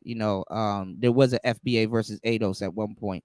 Everybody right now is being fake. They didn't like Tariq Nasheed at first. Yeah, dropping the huge. Y'all hit the like button, man. Support the show. Yeah, dropping the huge, man. But nah, what y'all are gonna start to see is a whole tether rally and a tether clan. You know what I'm saying? The difference was it was two groups of foundational Black people trying to push the same shit in their own different way. That's really what that was for. So shout outs to Unfriendly Stoic in the building. What was I about to say? You're gonna start and that's kind of why I didn't like what Sneeko and Myron and all of them were saying. There is a lot of tethers that are saying, "Oh, I'm looking at something where this like lady was this African lady and some other lady was like, oh, California, Black people in California shouldn't get reparations. Why should she have to pay and all this other shit?" And I'm looking at other people and people talking about it, and it's like there are a lot of tethers that feel that African Americans shouldn't get reparations. And I'm like, well, that's straight up wrong. Because there's a lot of quote unquote tethers or people that, that believe they should. And then furthermore, too, all of the people running around calling people tethers, they're not fully foundational Black or ADOS, and it's just a lot of BS. Like I said, that's why I did the show that the Black community needs bookkeeping, a checks and balance, basically what I was getting at. So you're about to see a tethers board of people running around here pushing this fake brotherhood and pushing fake Blackhood. This happened before don't trip. You know, you're gonna have a bunch of people running around here, pretending like everybody that's not from here thinks like Myron and Sneeko and all these other people and stuff like that. And you know, you're gonna have a lot of you're gonna see a lot of crazy shit. And I want y'all to pay attention this whole weekend and look in the comment section in some of these places, and maybe the person might be you. I don't know, but then go back and analyze what War Master is talking about, and then a lot more people will be like, oh, okay, I get it now. Now I see what he's talking about. How black people can be openly racist. How there's things that they can indulge in that is equally as bad, that doesn't really serve them. There's things that and there's a lot of truth to what he's talking about. People see everything from people see the same thing from different sides and stuff like that. And definitely as a cross country trucker, his opinion is absolutely valid.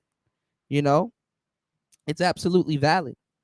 Even if a lot of people don't agree with it, I understand where he's coming from, because I understand, what he's talking about and what he's seen, you know what I'm saying, and stuff like that, And if you listen to his points, he just don't agree with Tariq for a lot of things, but he's not going against, the whole notion and stuff like that. So I don't want y'all to, look at all this information that y'all are going to see this weekend, of people taking it, because you got YouTubers that ain't got nothing to do with both spaces, whether it's the manosphere or politics or whatever, reacting to that shit. You know what I'm saying? It kind of busted wide open, pause, for other streamers to come in and start fake pretending like they're gonna have this pro-black get together and rallying and shit like that. You know what I'm saying? Because niggas will do fucking live stream and then get off air and then be trying to expose another nigga. You know what I'm saying? Black people up here trying to expose other black people. Niggas will talk all this ADOS and black people need to stick together, and then switch over to and then go right back to doing exposed nigga content. You know what I'm saying? So pay attention. Niggas will sit up here and be like, man, we gotta we gotta be better as black people, and we gotta this and we gotta that and we gotta this and we gotta that, and then go right back to exposing another black man, or trying to get him fired, just like this brother right here. You understand what I'm saying? Like, take away a brother's livelihood and then judge him how he responds to getting his livelihood or something that he worked for taken away. You know what I'm saying? It's like robbing somebody and then try to do content like, look, he mad he got robbed. It's like, yeah, he shouldn't be getting robbed. You know what I'm saying? Oh, look, I knew he was a criminal. You took his last. Like, what the fuck? He was when you took his shit, he wasn't trying to be a criminal. That's what people do. They'll inject the disease and then get mad when you react to what they just did to you. Oh, he shouldn't be. You got niggas on. You got niggas right now talking crazy about this dude, talking about he shouldn't be mad and shit like that he lost his job. And it's like, bro, nigga, you can't even afford to lose your job. What are you talking about? And when I say you, I mean the content creator saying that.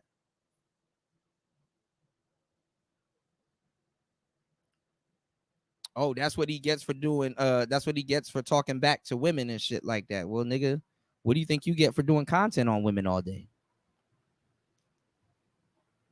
Unrighteously, especially if you one of them content creators that do expose content.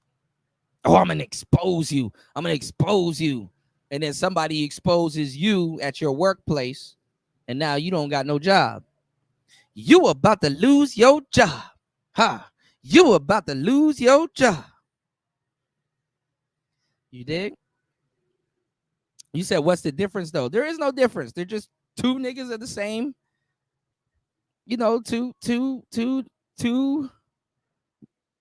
perceived groups of niggas that claim they're the same, chasing clout. There's no difference. Most people running claiming that ADOS shit ain't even ADOS. They haven't done their family tree. You know, most people running around here yelling tether this and tether that. They're tethers. Stay woke. You know? You said, I still don't like Tariq, but I give him his props for standing on business with those clowns. Yeah, absolutely. I mean, my thing is that you don't have to agree with Tariq, but to deny, like to deny Black history when it's right in front of your face just because it's not relevant now. They're undermining Black history now to push LGBT.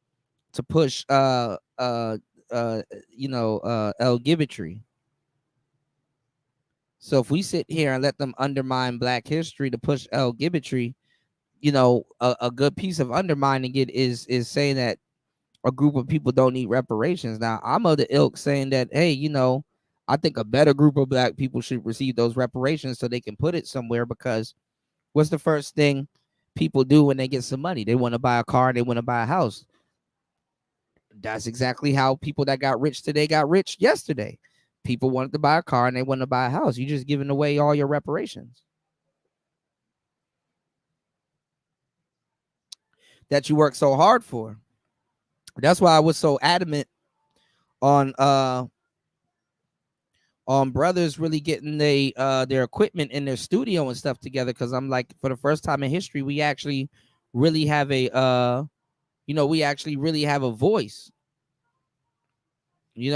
really have a voice and stuff like that. And niggas fumbled it. Niggas dropped the ball like shit. Cursed me out in the process too. Them niggas cursed me out.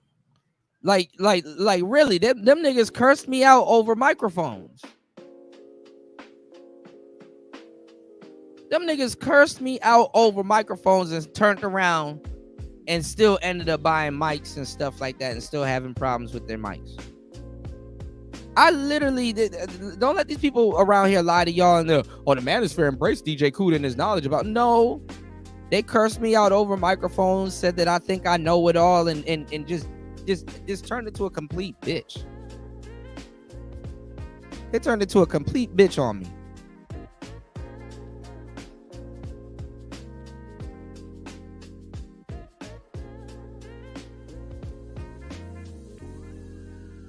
So I gave the space a second, breath of life. And rest in peace, Kevin Samuels. He's one of the guys that took heed to what I was saying. He the reason why O'Shea changed up his whole game plan once Kevin took my advice. O'Shea didn't know what the hell a roadcaster was. He gonna lie to you now and said, "Oh, I knew what that was, and it wasn't for you." No, O'Shea used to come over here and be like, "Nigga, why you got on the mics? What's the whole mic thing and stuff like that?" I'm like, we need to focus on production. I wanted Black people to do something revolutionary. I wanted Black people to turn this into big Black male media. There's money in it now. I already knew all the goofballs and the celebrities and all them other people were coming. So I'm like, look, we need to hurry up and capitalize on this, so we will at least corner the market. We will have some type of, we would have a edge, because people don't understand podcasts. People aren't up on it. Like, when people hear Manosphere shows, they know it's a Manosphere show. Now you got everybody biting Manosphere rhetoric and jumping into dating shows and stuff like that. And now the space is a joke.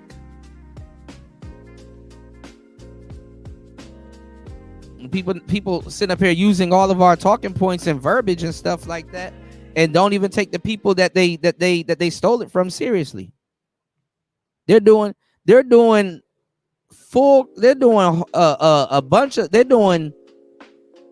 talking shit about Manosphere content creators using their verbiage and don't even know where their verbiage came from.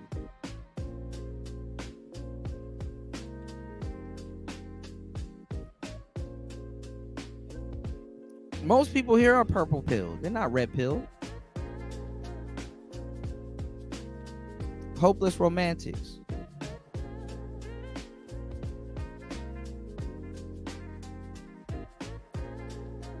We could have really had something, but people done came in and depleted it. You got women running around here saying that there's no more money in podcasting. It's saturated. Everybody got a podcast now.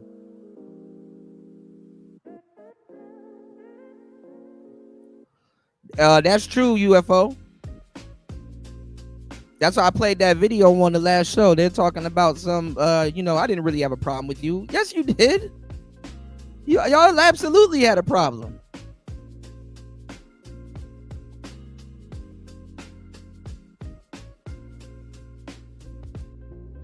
Y'all try to make black male media like something cool, something fly.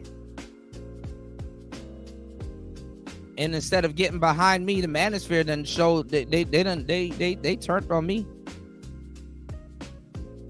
All these fake tech niggas running around here, them tech niggas, they're gonna lie to you.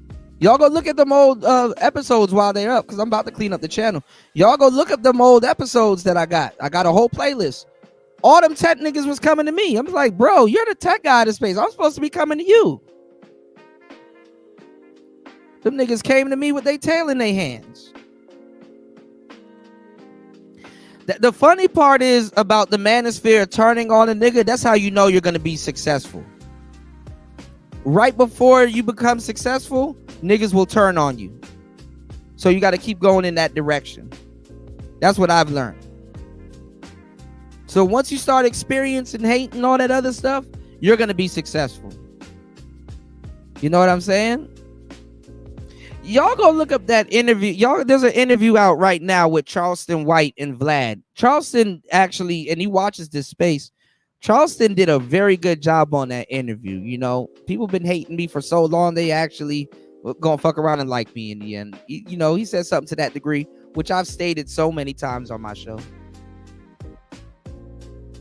Charleston did a great job on that last Vlad interview where he got on the police uniform. He trolling like shit. What's going on, Degenerate? Charleston in this space also. He said he watch all this shit.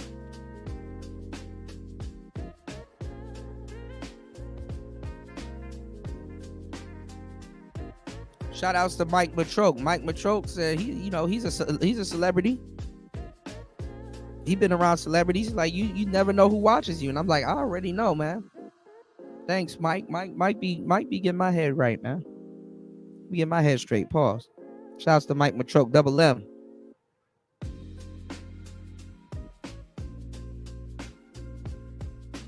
Shout outs to Degenerate in the building. Yes, sirski. But yeah, we're gonna wrap it up, man. Shout outs to everybody that hit the like button. Let me read off the cash apps. We have one cash app. Shout outs to my bro LA Sound, aka Most Man. Unbelievably effective. Dropping a huge $3 on the cash app. I appreciate you. I'm gonna start cutting these videos short, man. It's Player Talk Radio. But yeah, I want y'all to take into account, and when you guys see what's going on in these streets, pay attention. I mean, there's gonna be a lot of fake pro-black. You know what I'm saying? It's gonna be a lot of fake pro-blackness going around. You know, don't fall for it. Don't fall for it. Nothing happened to Game Changer or Jessica X. You know, shout outs to Jessica. I think she's probably bunned up with her boyfriend. Probably got a bun in the oven. I don't know. Shout outs to Jessica. And Game Changer, he's still trying to figure out what game is. You know, he's still stuck. So, and shout outs to Melody. Melody. I'm not sure what she's up to. But Weapon X is the young gentleman that got doxxed. You know what I'm saying? basically, you said right. I'm seeing Hotep flooding the space. Yeah, man, the Hotep cats, man, just like hang it up. Mr. G, you said still trying to figure out what game is. Yeah, you need to take that shit up out his name. He ain't changing no type of game, bro. Niggas are still running around here asking what game is. It's like, bro, and then be trying to come to me and shit. It's like, bro, leave me alone, bro. Kuda, what is game?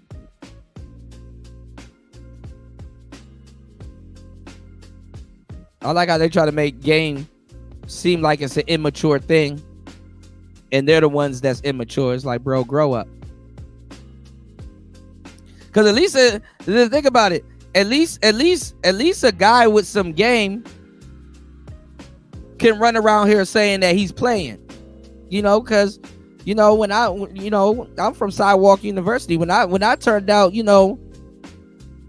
articulately goofy. Yeah, it's like you're so smart, you're dumb. It's like when I turned out, Rosebud always gave me the best advice. He said, ABP, always be playing. When Rosebud told me to always be playing, I'm like, well, shit, I'm serious, but I'm kind of, Rosebud a serious dude. When he told me to, always be playing, I got exactly what he was talking about. You know what I'm saying? So if you a game nigga, you could be like, well, shit, ABP, I always be playing.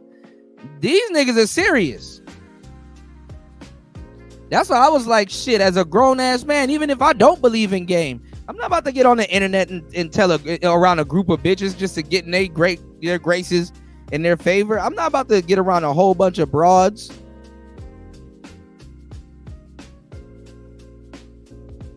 and say I don't need game. And but so many words saying I don't have game. Even women that are goofy and don't really got shit going on, even they talk themselves up. They not, you would call broads dumb, but shit, at least that broad, even a dumb broad know how to talk herself up. You got even a dumb broad will walk around like she got some value.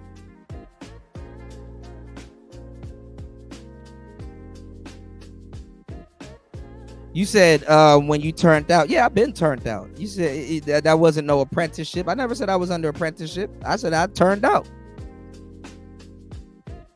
I turned out. Nah, I got endless. I got hella game. You know what I'm saying? There's a difference between running game and having it. I got endless game. If that's not apparent. Shout outs to New in the building. New dripping. I got hella game. That's apparent. You said I'm wondering how Tariq gets a pass for the crispy Muppet and Ross gets a pass for white boy claiming to be about black unity. Well, Tariq gets a pass for the Muppet because black people don't like black people.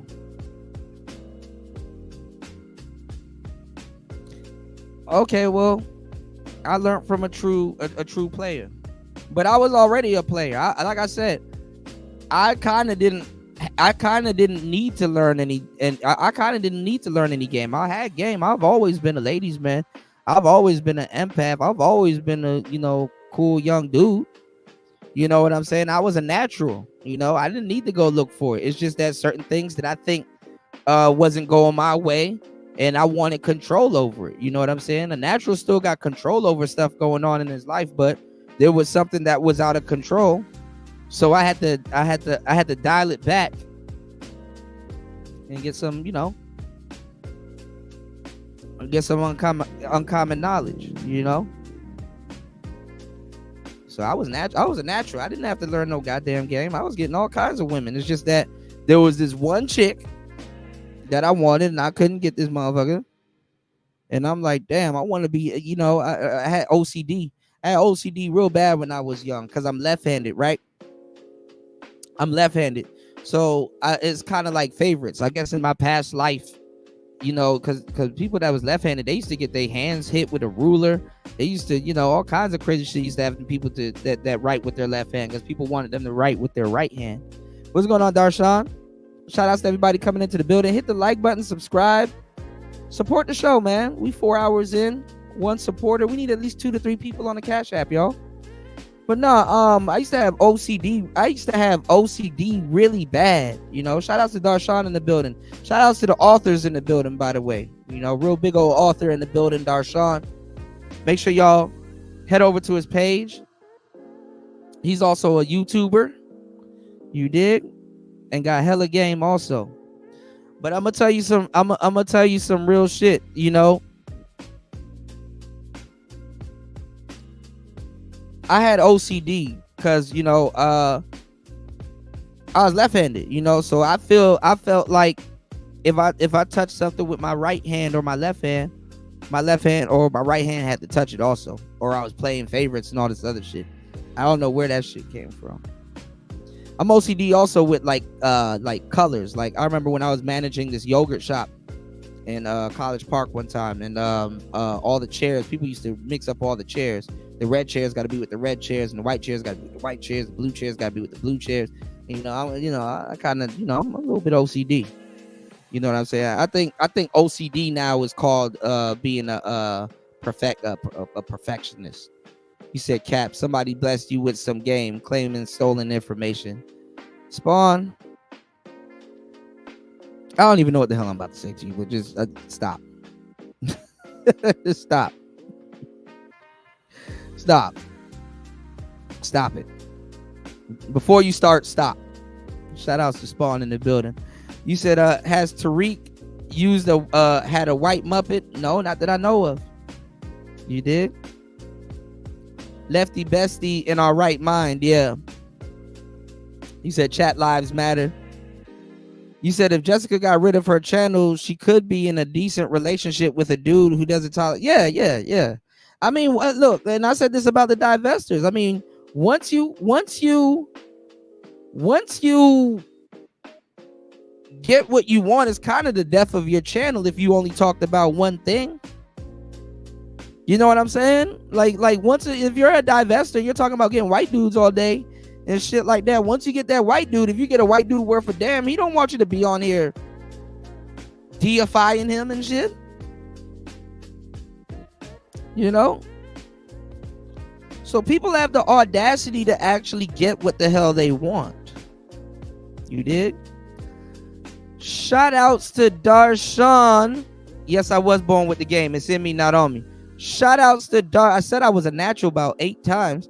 Shout outs to Darshawn supporting the show, dropping a huge $5 on the Cash App. Thank you, Darshawn, for always supporting Player Talk Radio.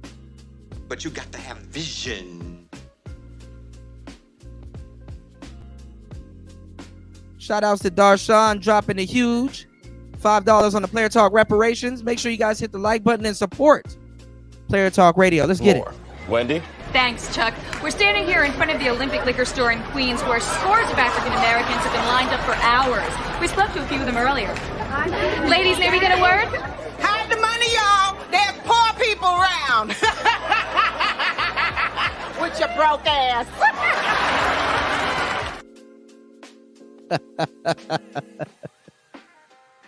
Shout out to Darshawn. I appreciate you, man. I gotta catch up on your content too. Yeah, that man, look. Absolutely. All right.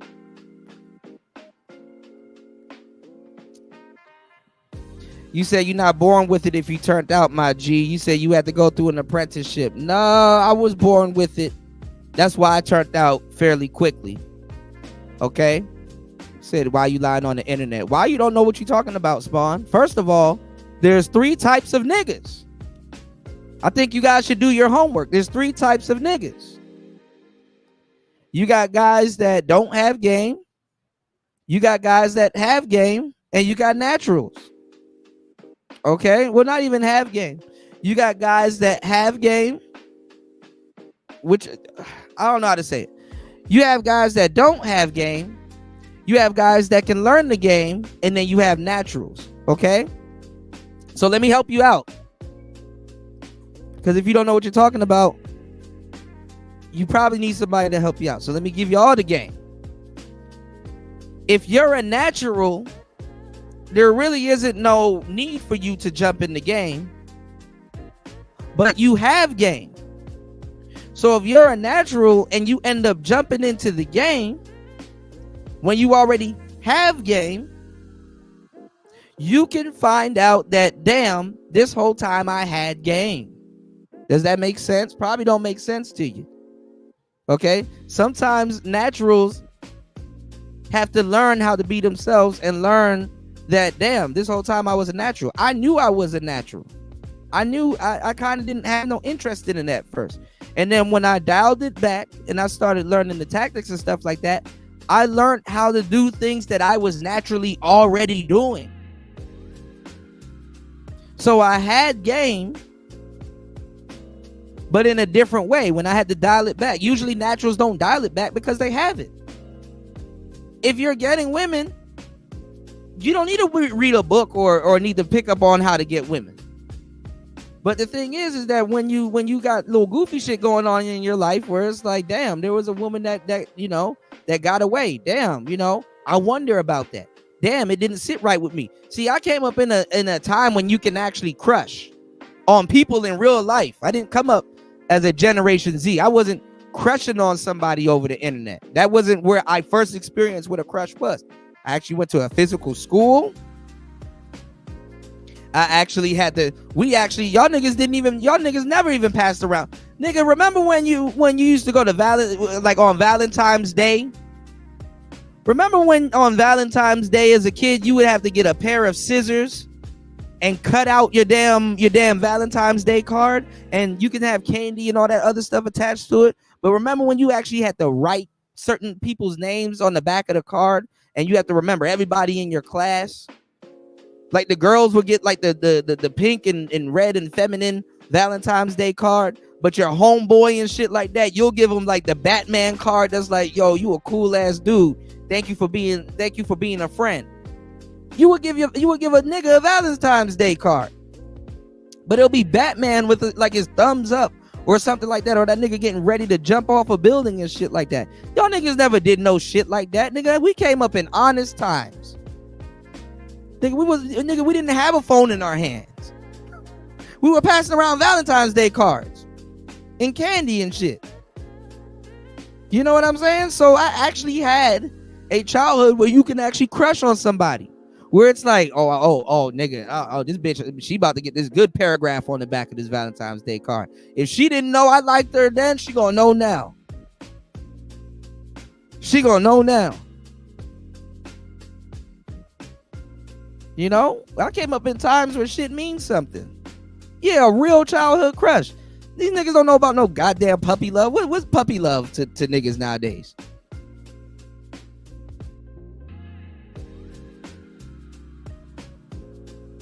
We came up in honest times. Y'all niggas are using the internet to try to get back to that. I feel bad. Like I'm trying to help y'all. I feel bad. I'm like, shit, nigga. I know what y'all trying to do. The puppy love ain't for simps. Puppy love ain't for simps. I like pup love, right. I like how y'all be trying to run around like players and stuff like that and be like, hey, that's for this or that's for that. Nah, man. You gotta have women in your life that fuck with you.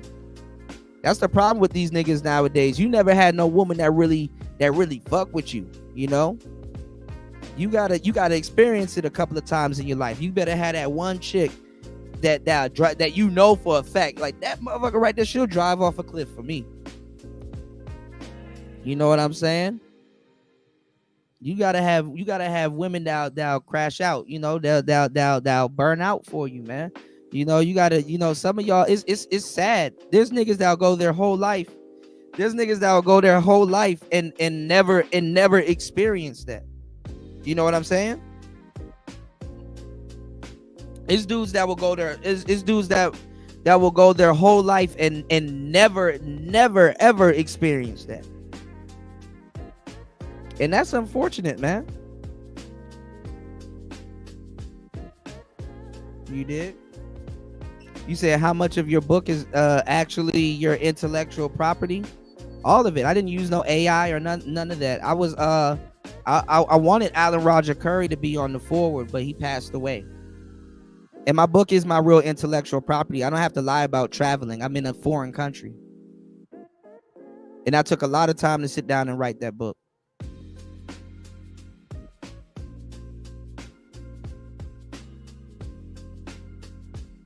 I don't gotta lie about none of this shit. You know what I'm saying? I don't listen. I don't get on the internet to see guys deal with women. You know what I'm saying? I can listen to somebody and be like, yo, I'm a player. And I can sit there and listen to them, and I can hear the context of their conversation. I can hear the conviction in their voice with some of the stuff that they say. And I can listen to the type of detail that they go into. I can listen to the detail that they go into. Some of the stuff that I'm talking about, you can listen to the detail that I go into. You can tell I know what the hell I'm talking about. I don't gotta sit up here plagiarize. I don't gotta steal that, nigga. I don't get on the internet looking for dudes to have women.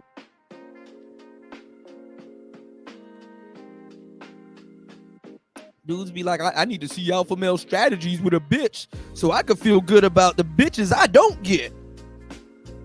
I don't need to see a nigga with a bitch to feel good about listening to him. I know women and I know the game. So when I listen to somebody talk about both and then put them two together, I know what's going to work and what's not going to work. I know what will blow up and what won't blow up. I'm good at reading people. You said y'all niggas don't show and prove. I don't need to show and prove. I'm not trying to impress a bunch of weird niggas. I really ain't. I'm not trying to impress a bunch of weird niggas. Newsflash, if any of y'all don't get it or not, you think becoming a dating coach or a guy that talks about women, you think that's going to attract women? No, you attract niggas. And you don't attract the best of niggas, you attract weird niggas. I will attract more weird niggas before I will attract decent women and players.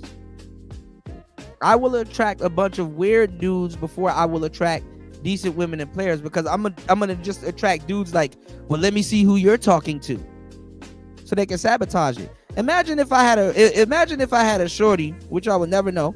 Imagine if I had a shorty right now and I put her on this fucking screen and talking this player shit with y'all. Y'all niggas gonna, what's her Instagram? Yes, it is the point. What's her Instagram? Y'all niggas gonna be dirty macking trying to talk to my bitch on Instagram. Y'all niggas gonna be saying all kinds of slick comments. Y'all are, let me tell y'all something. Y'all, I hate to say it, y'all are the niggas that niggas can't bring their bitch around. Respectfully. If I bring a girl around y'all, I don't give a fuck about her. Y'all are the niggas that niggas can't bring their girl around.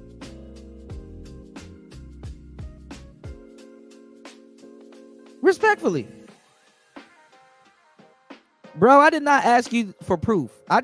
You volunteered and I asked you to send me the chick that y'all talking about, because niggas like you will get on here and act like y'all talking to some upstanding, law-abiding bitches, and y'all are talking to bitches that got tattoos on their knuckles and on their forehead and shit like that. And lo and behold, you gave me the Instagram to a harlot, Spawn. Just say you like talking to hoes. I get it. I literally said you like, nah, man, I ain't talking to no hoes. Nigga, you gave me the Instagram to some harlot with booking information. What are you booking these women for? These women got booking information in their Instagram like they're a fucking police support dog and shit like that. What am I calling this broad over to my house for, so I can sit down and talk to her? No. Because if you got the right amount of dough, she gonna go. And those are the type of women y'all trying to wife up. This motherfucker got tattoos on her knuckles. Your future wife got tattoos on her knuckles.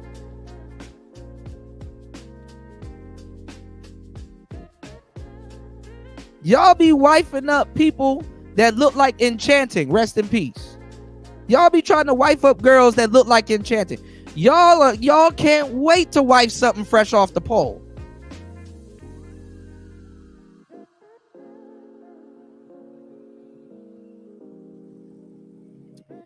Niggas talking about some cold approach don't work. I'm going to Instagram to get my wife. Yeah, good luck with that. Niggas be wifing up bitches with tattoos on their knuckles and on their face and shit. You said, nah, nigga, you twisting this. Spawn like bitches with tattoos on their Spawn like bitches with tattoos on their knuckles. Like shit. Like, nigga, what's the criteria for wife? Well, first of all, she gotta have tattoos on her knuckles, belly piercings, and a mural on her chest. Don't talk to me if you don't have that shit. You said Dirty Mac, it would be diabolical. Man, listen. All them passport bros in on it too. Them niggas, none of them niggas travel, and them niggas are fighting over a small group of bitches that definitely don't like them neither. You know what I'm saying? So you got fucking fake pro-black passport bros. Nigga, this is the most confused generation of niggas ever. And it's not the Z's. I don't want y'all to sit up there and think I'm blaming it on the Z's and shit like that. You know what I'm saying? I got some good Z's here. You know, shout outs to you dig. Shout outs to Spawn. Shout outs to David. There's a couple of young brothers that's around here, man. You got Hammer running around here talking about dating sex dolls and shit like that, talking about they don't give off carbon. I wish some of them sex dolls, some of y'all niggas need them sex dolls. I wish that sex dolls start leaking carbon monoxide when some of y'all niggas go to sleep.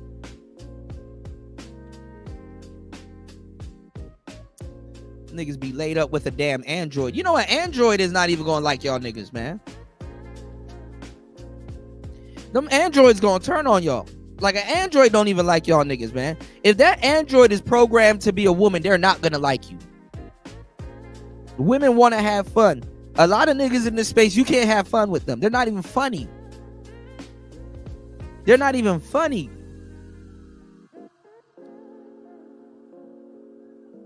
A lot of niggas in this space don't even have a real sense of humor and shit like that. You gotta tell niggas, like, niggas will sit up here and watch every anime known to man and watch the main character have Riz and wear all of these crazy outfits and shit like that, and then get on here and say game don't exist and I don't need to learn how to dress. Niggas are still running around wearing dragon shirts and shit. You got delusional niggas in this space that practice nothing but gang activity on the internet, but talking about Pookies and Ray Rays when they're the biggest Pokemon to ever exist. Shit crazy, man.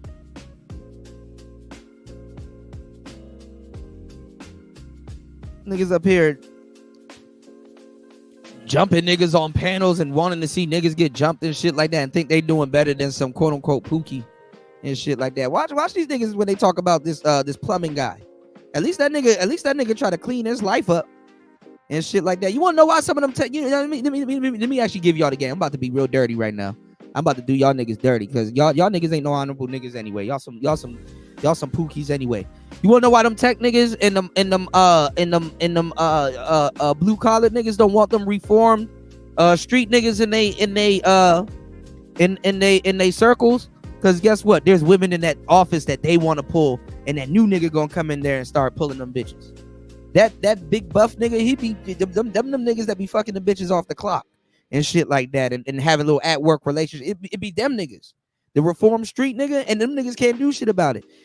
I'm telling y'all, when that Pookie nigga learn how to trade stocks and shit like that, it's over for them other niggas, you know, because they one trick ponies.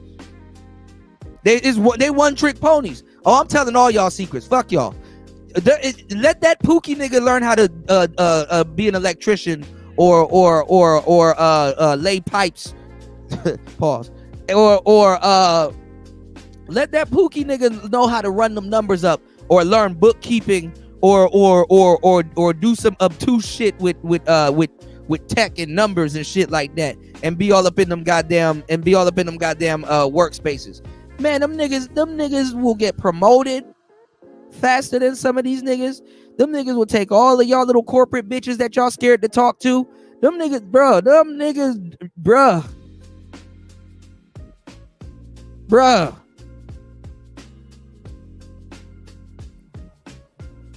I'm telling y'all a little secret. They don't want them niggas to come up. They don't want them niggas to come up in the world. They don't. Niggas will rather a nerd with a little bit of hood in them instead of the opposite, as above, so below. They don't like the hood nigga that turns into a nerd. Everybody's a geek if you're talking about something that they're interested in.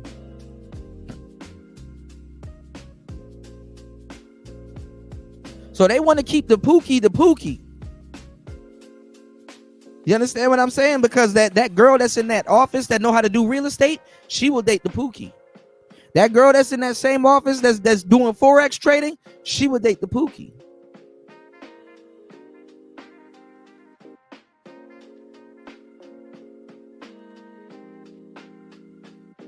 So them niggas really scared for them niggas to come up, because guess what? That job, that's their investment. That's it. Now the world gonna require more from them. It's like, oh, I'm the tech guy, and that's all I need to be. What are you talking about, Cuda? I don't need no mouthpiece. I'm the tech man. Like, come on, man. A lot of these niggas are one-trick ponies. I'm the tech man, Cuda, and that's all I need to be. I deserve a good wife. How dare some street nigga that knows how to run numbers and do all of that shit come in here and take my bitch? Don't he got a gun to go? Don't he got a shootout to go attend?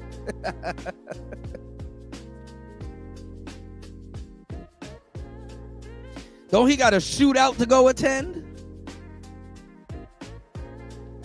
Shouldn't he be somewhere getting shot?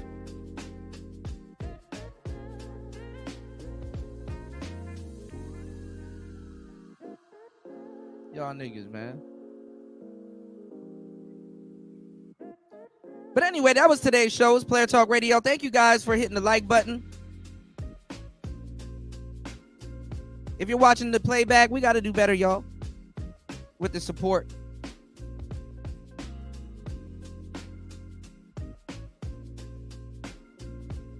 No way in hell I should give y'all this quality, man. I must love y'all, man.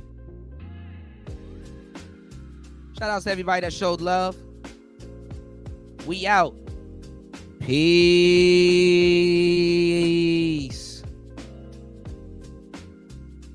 More.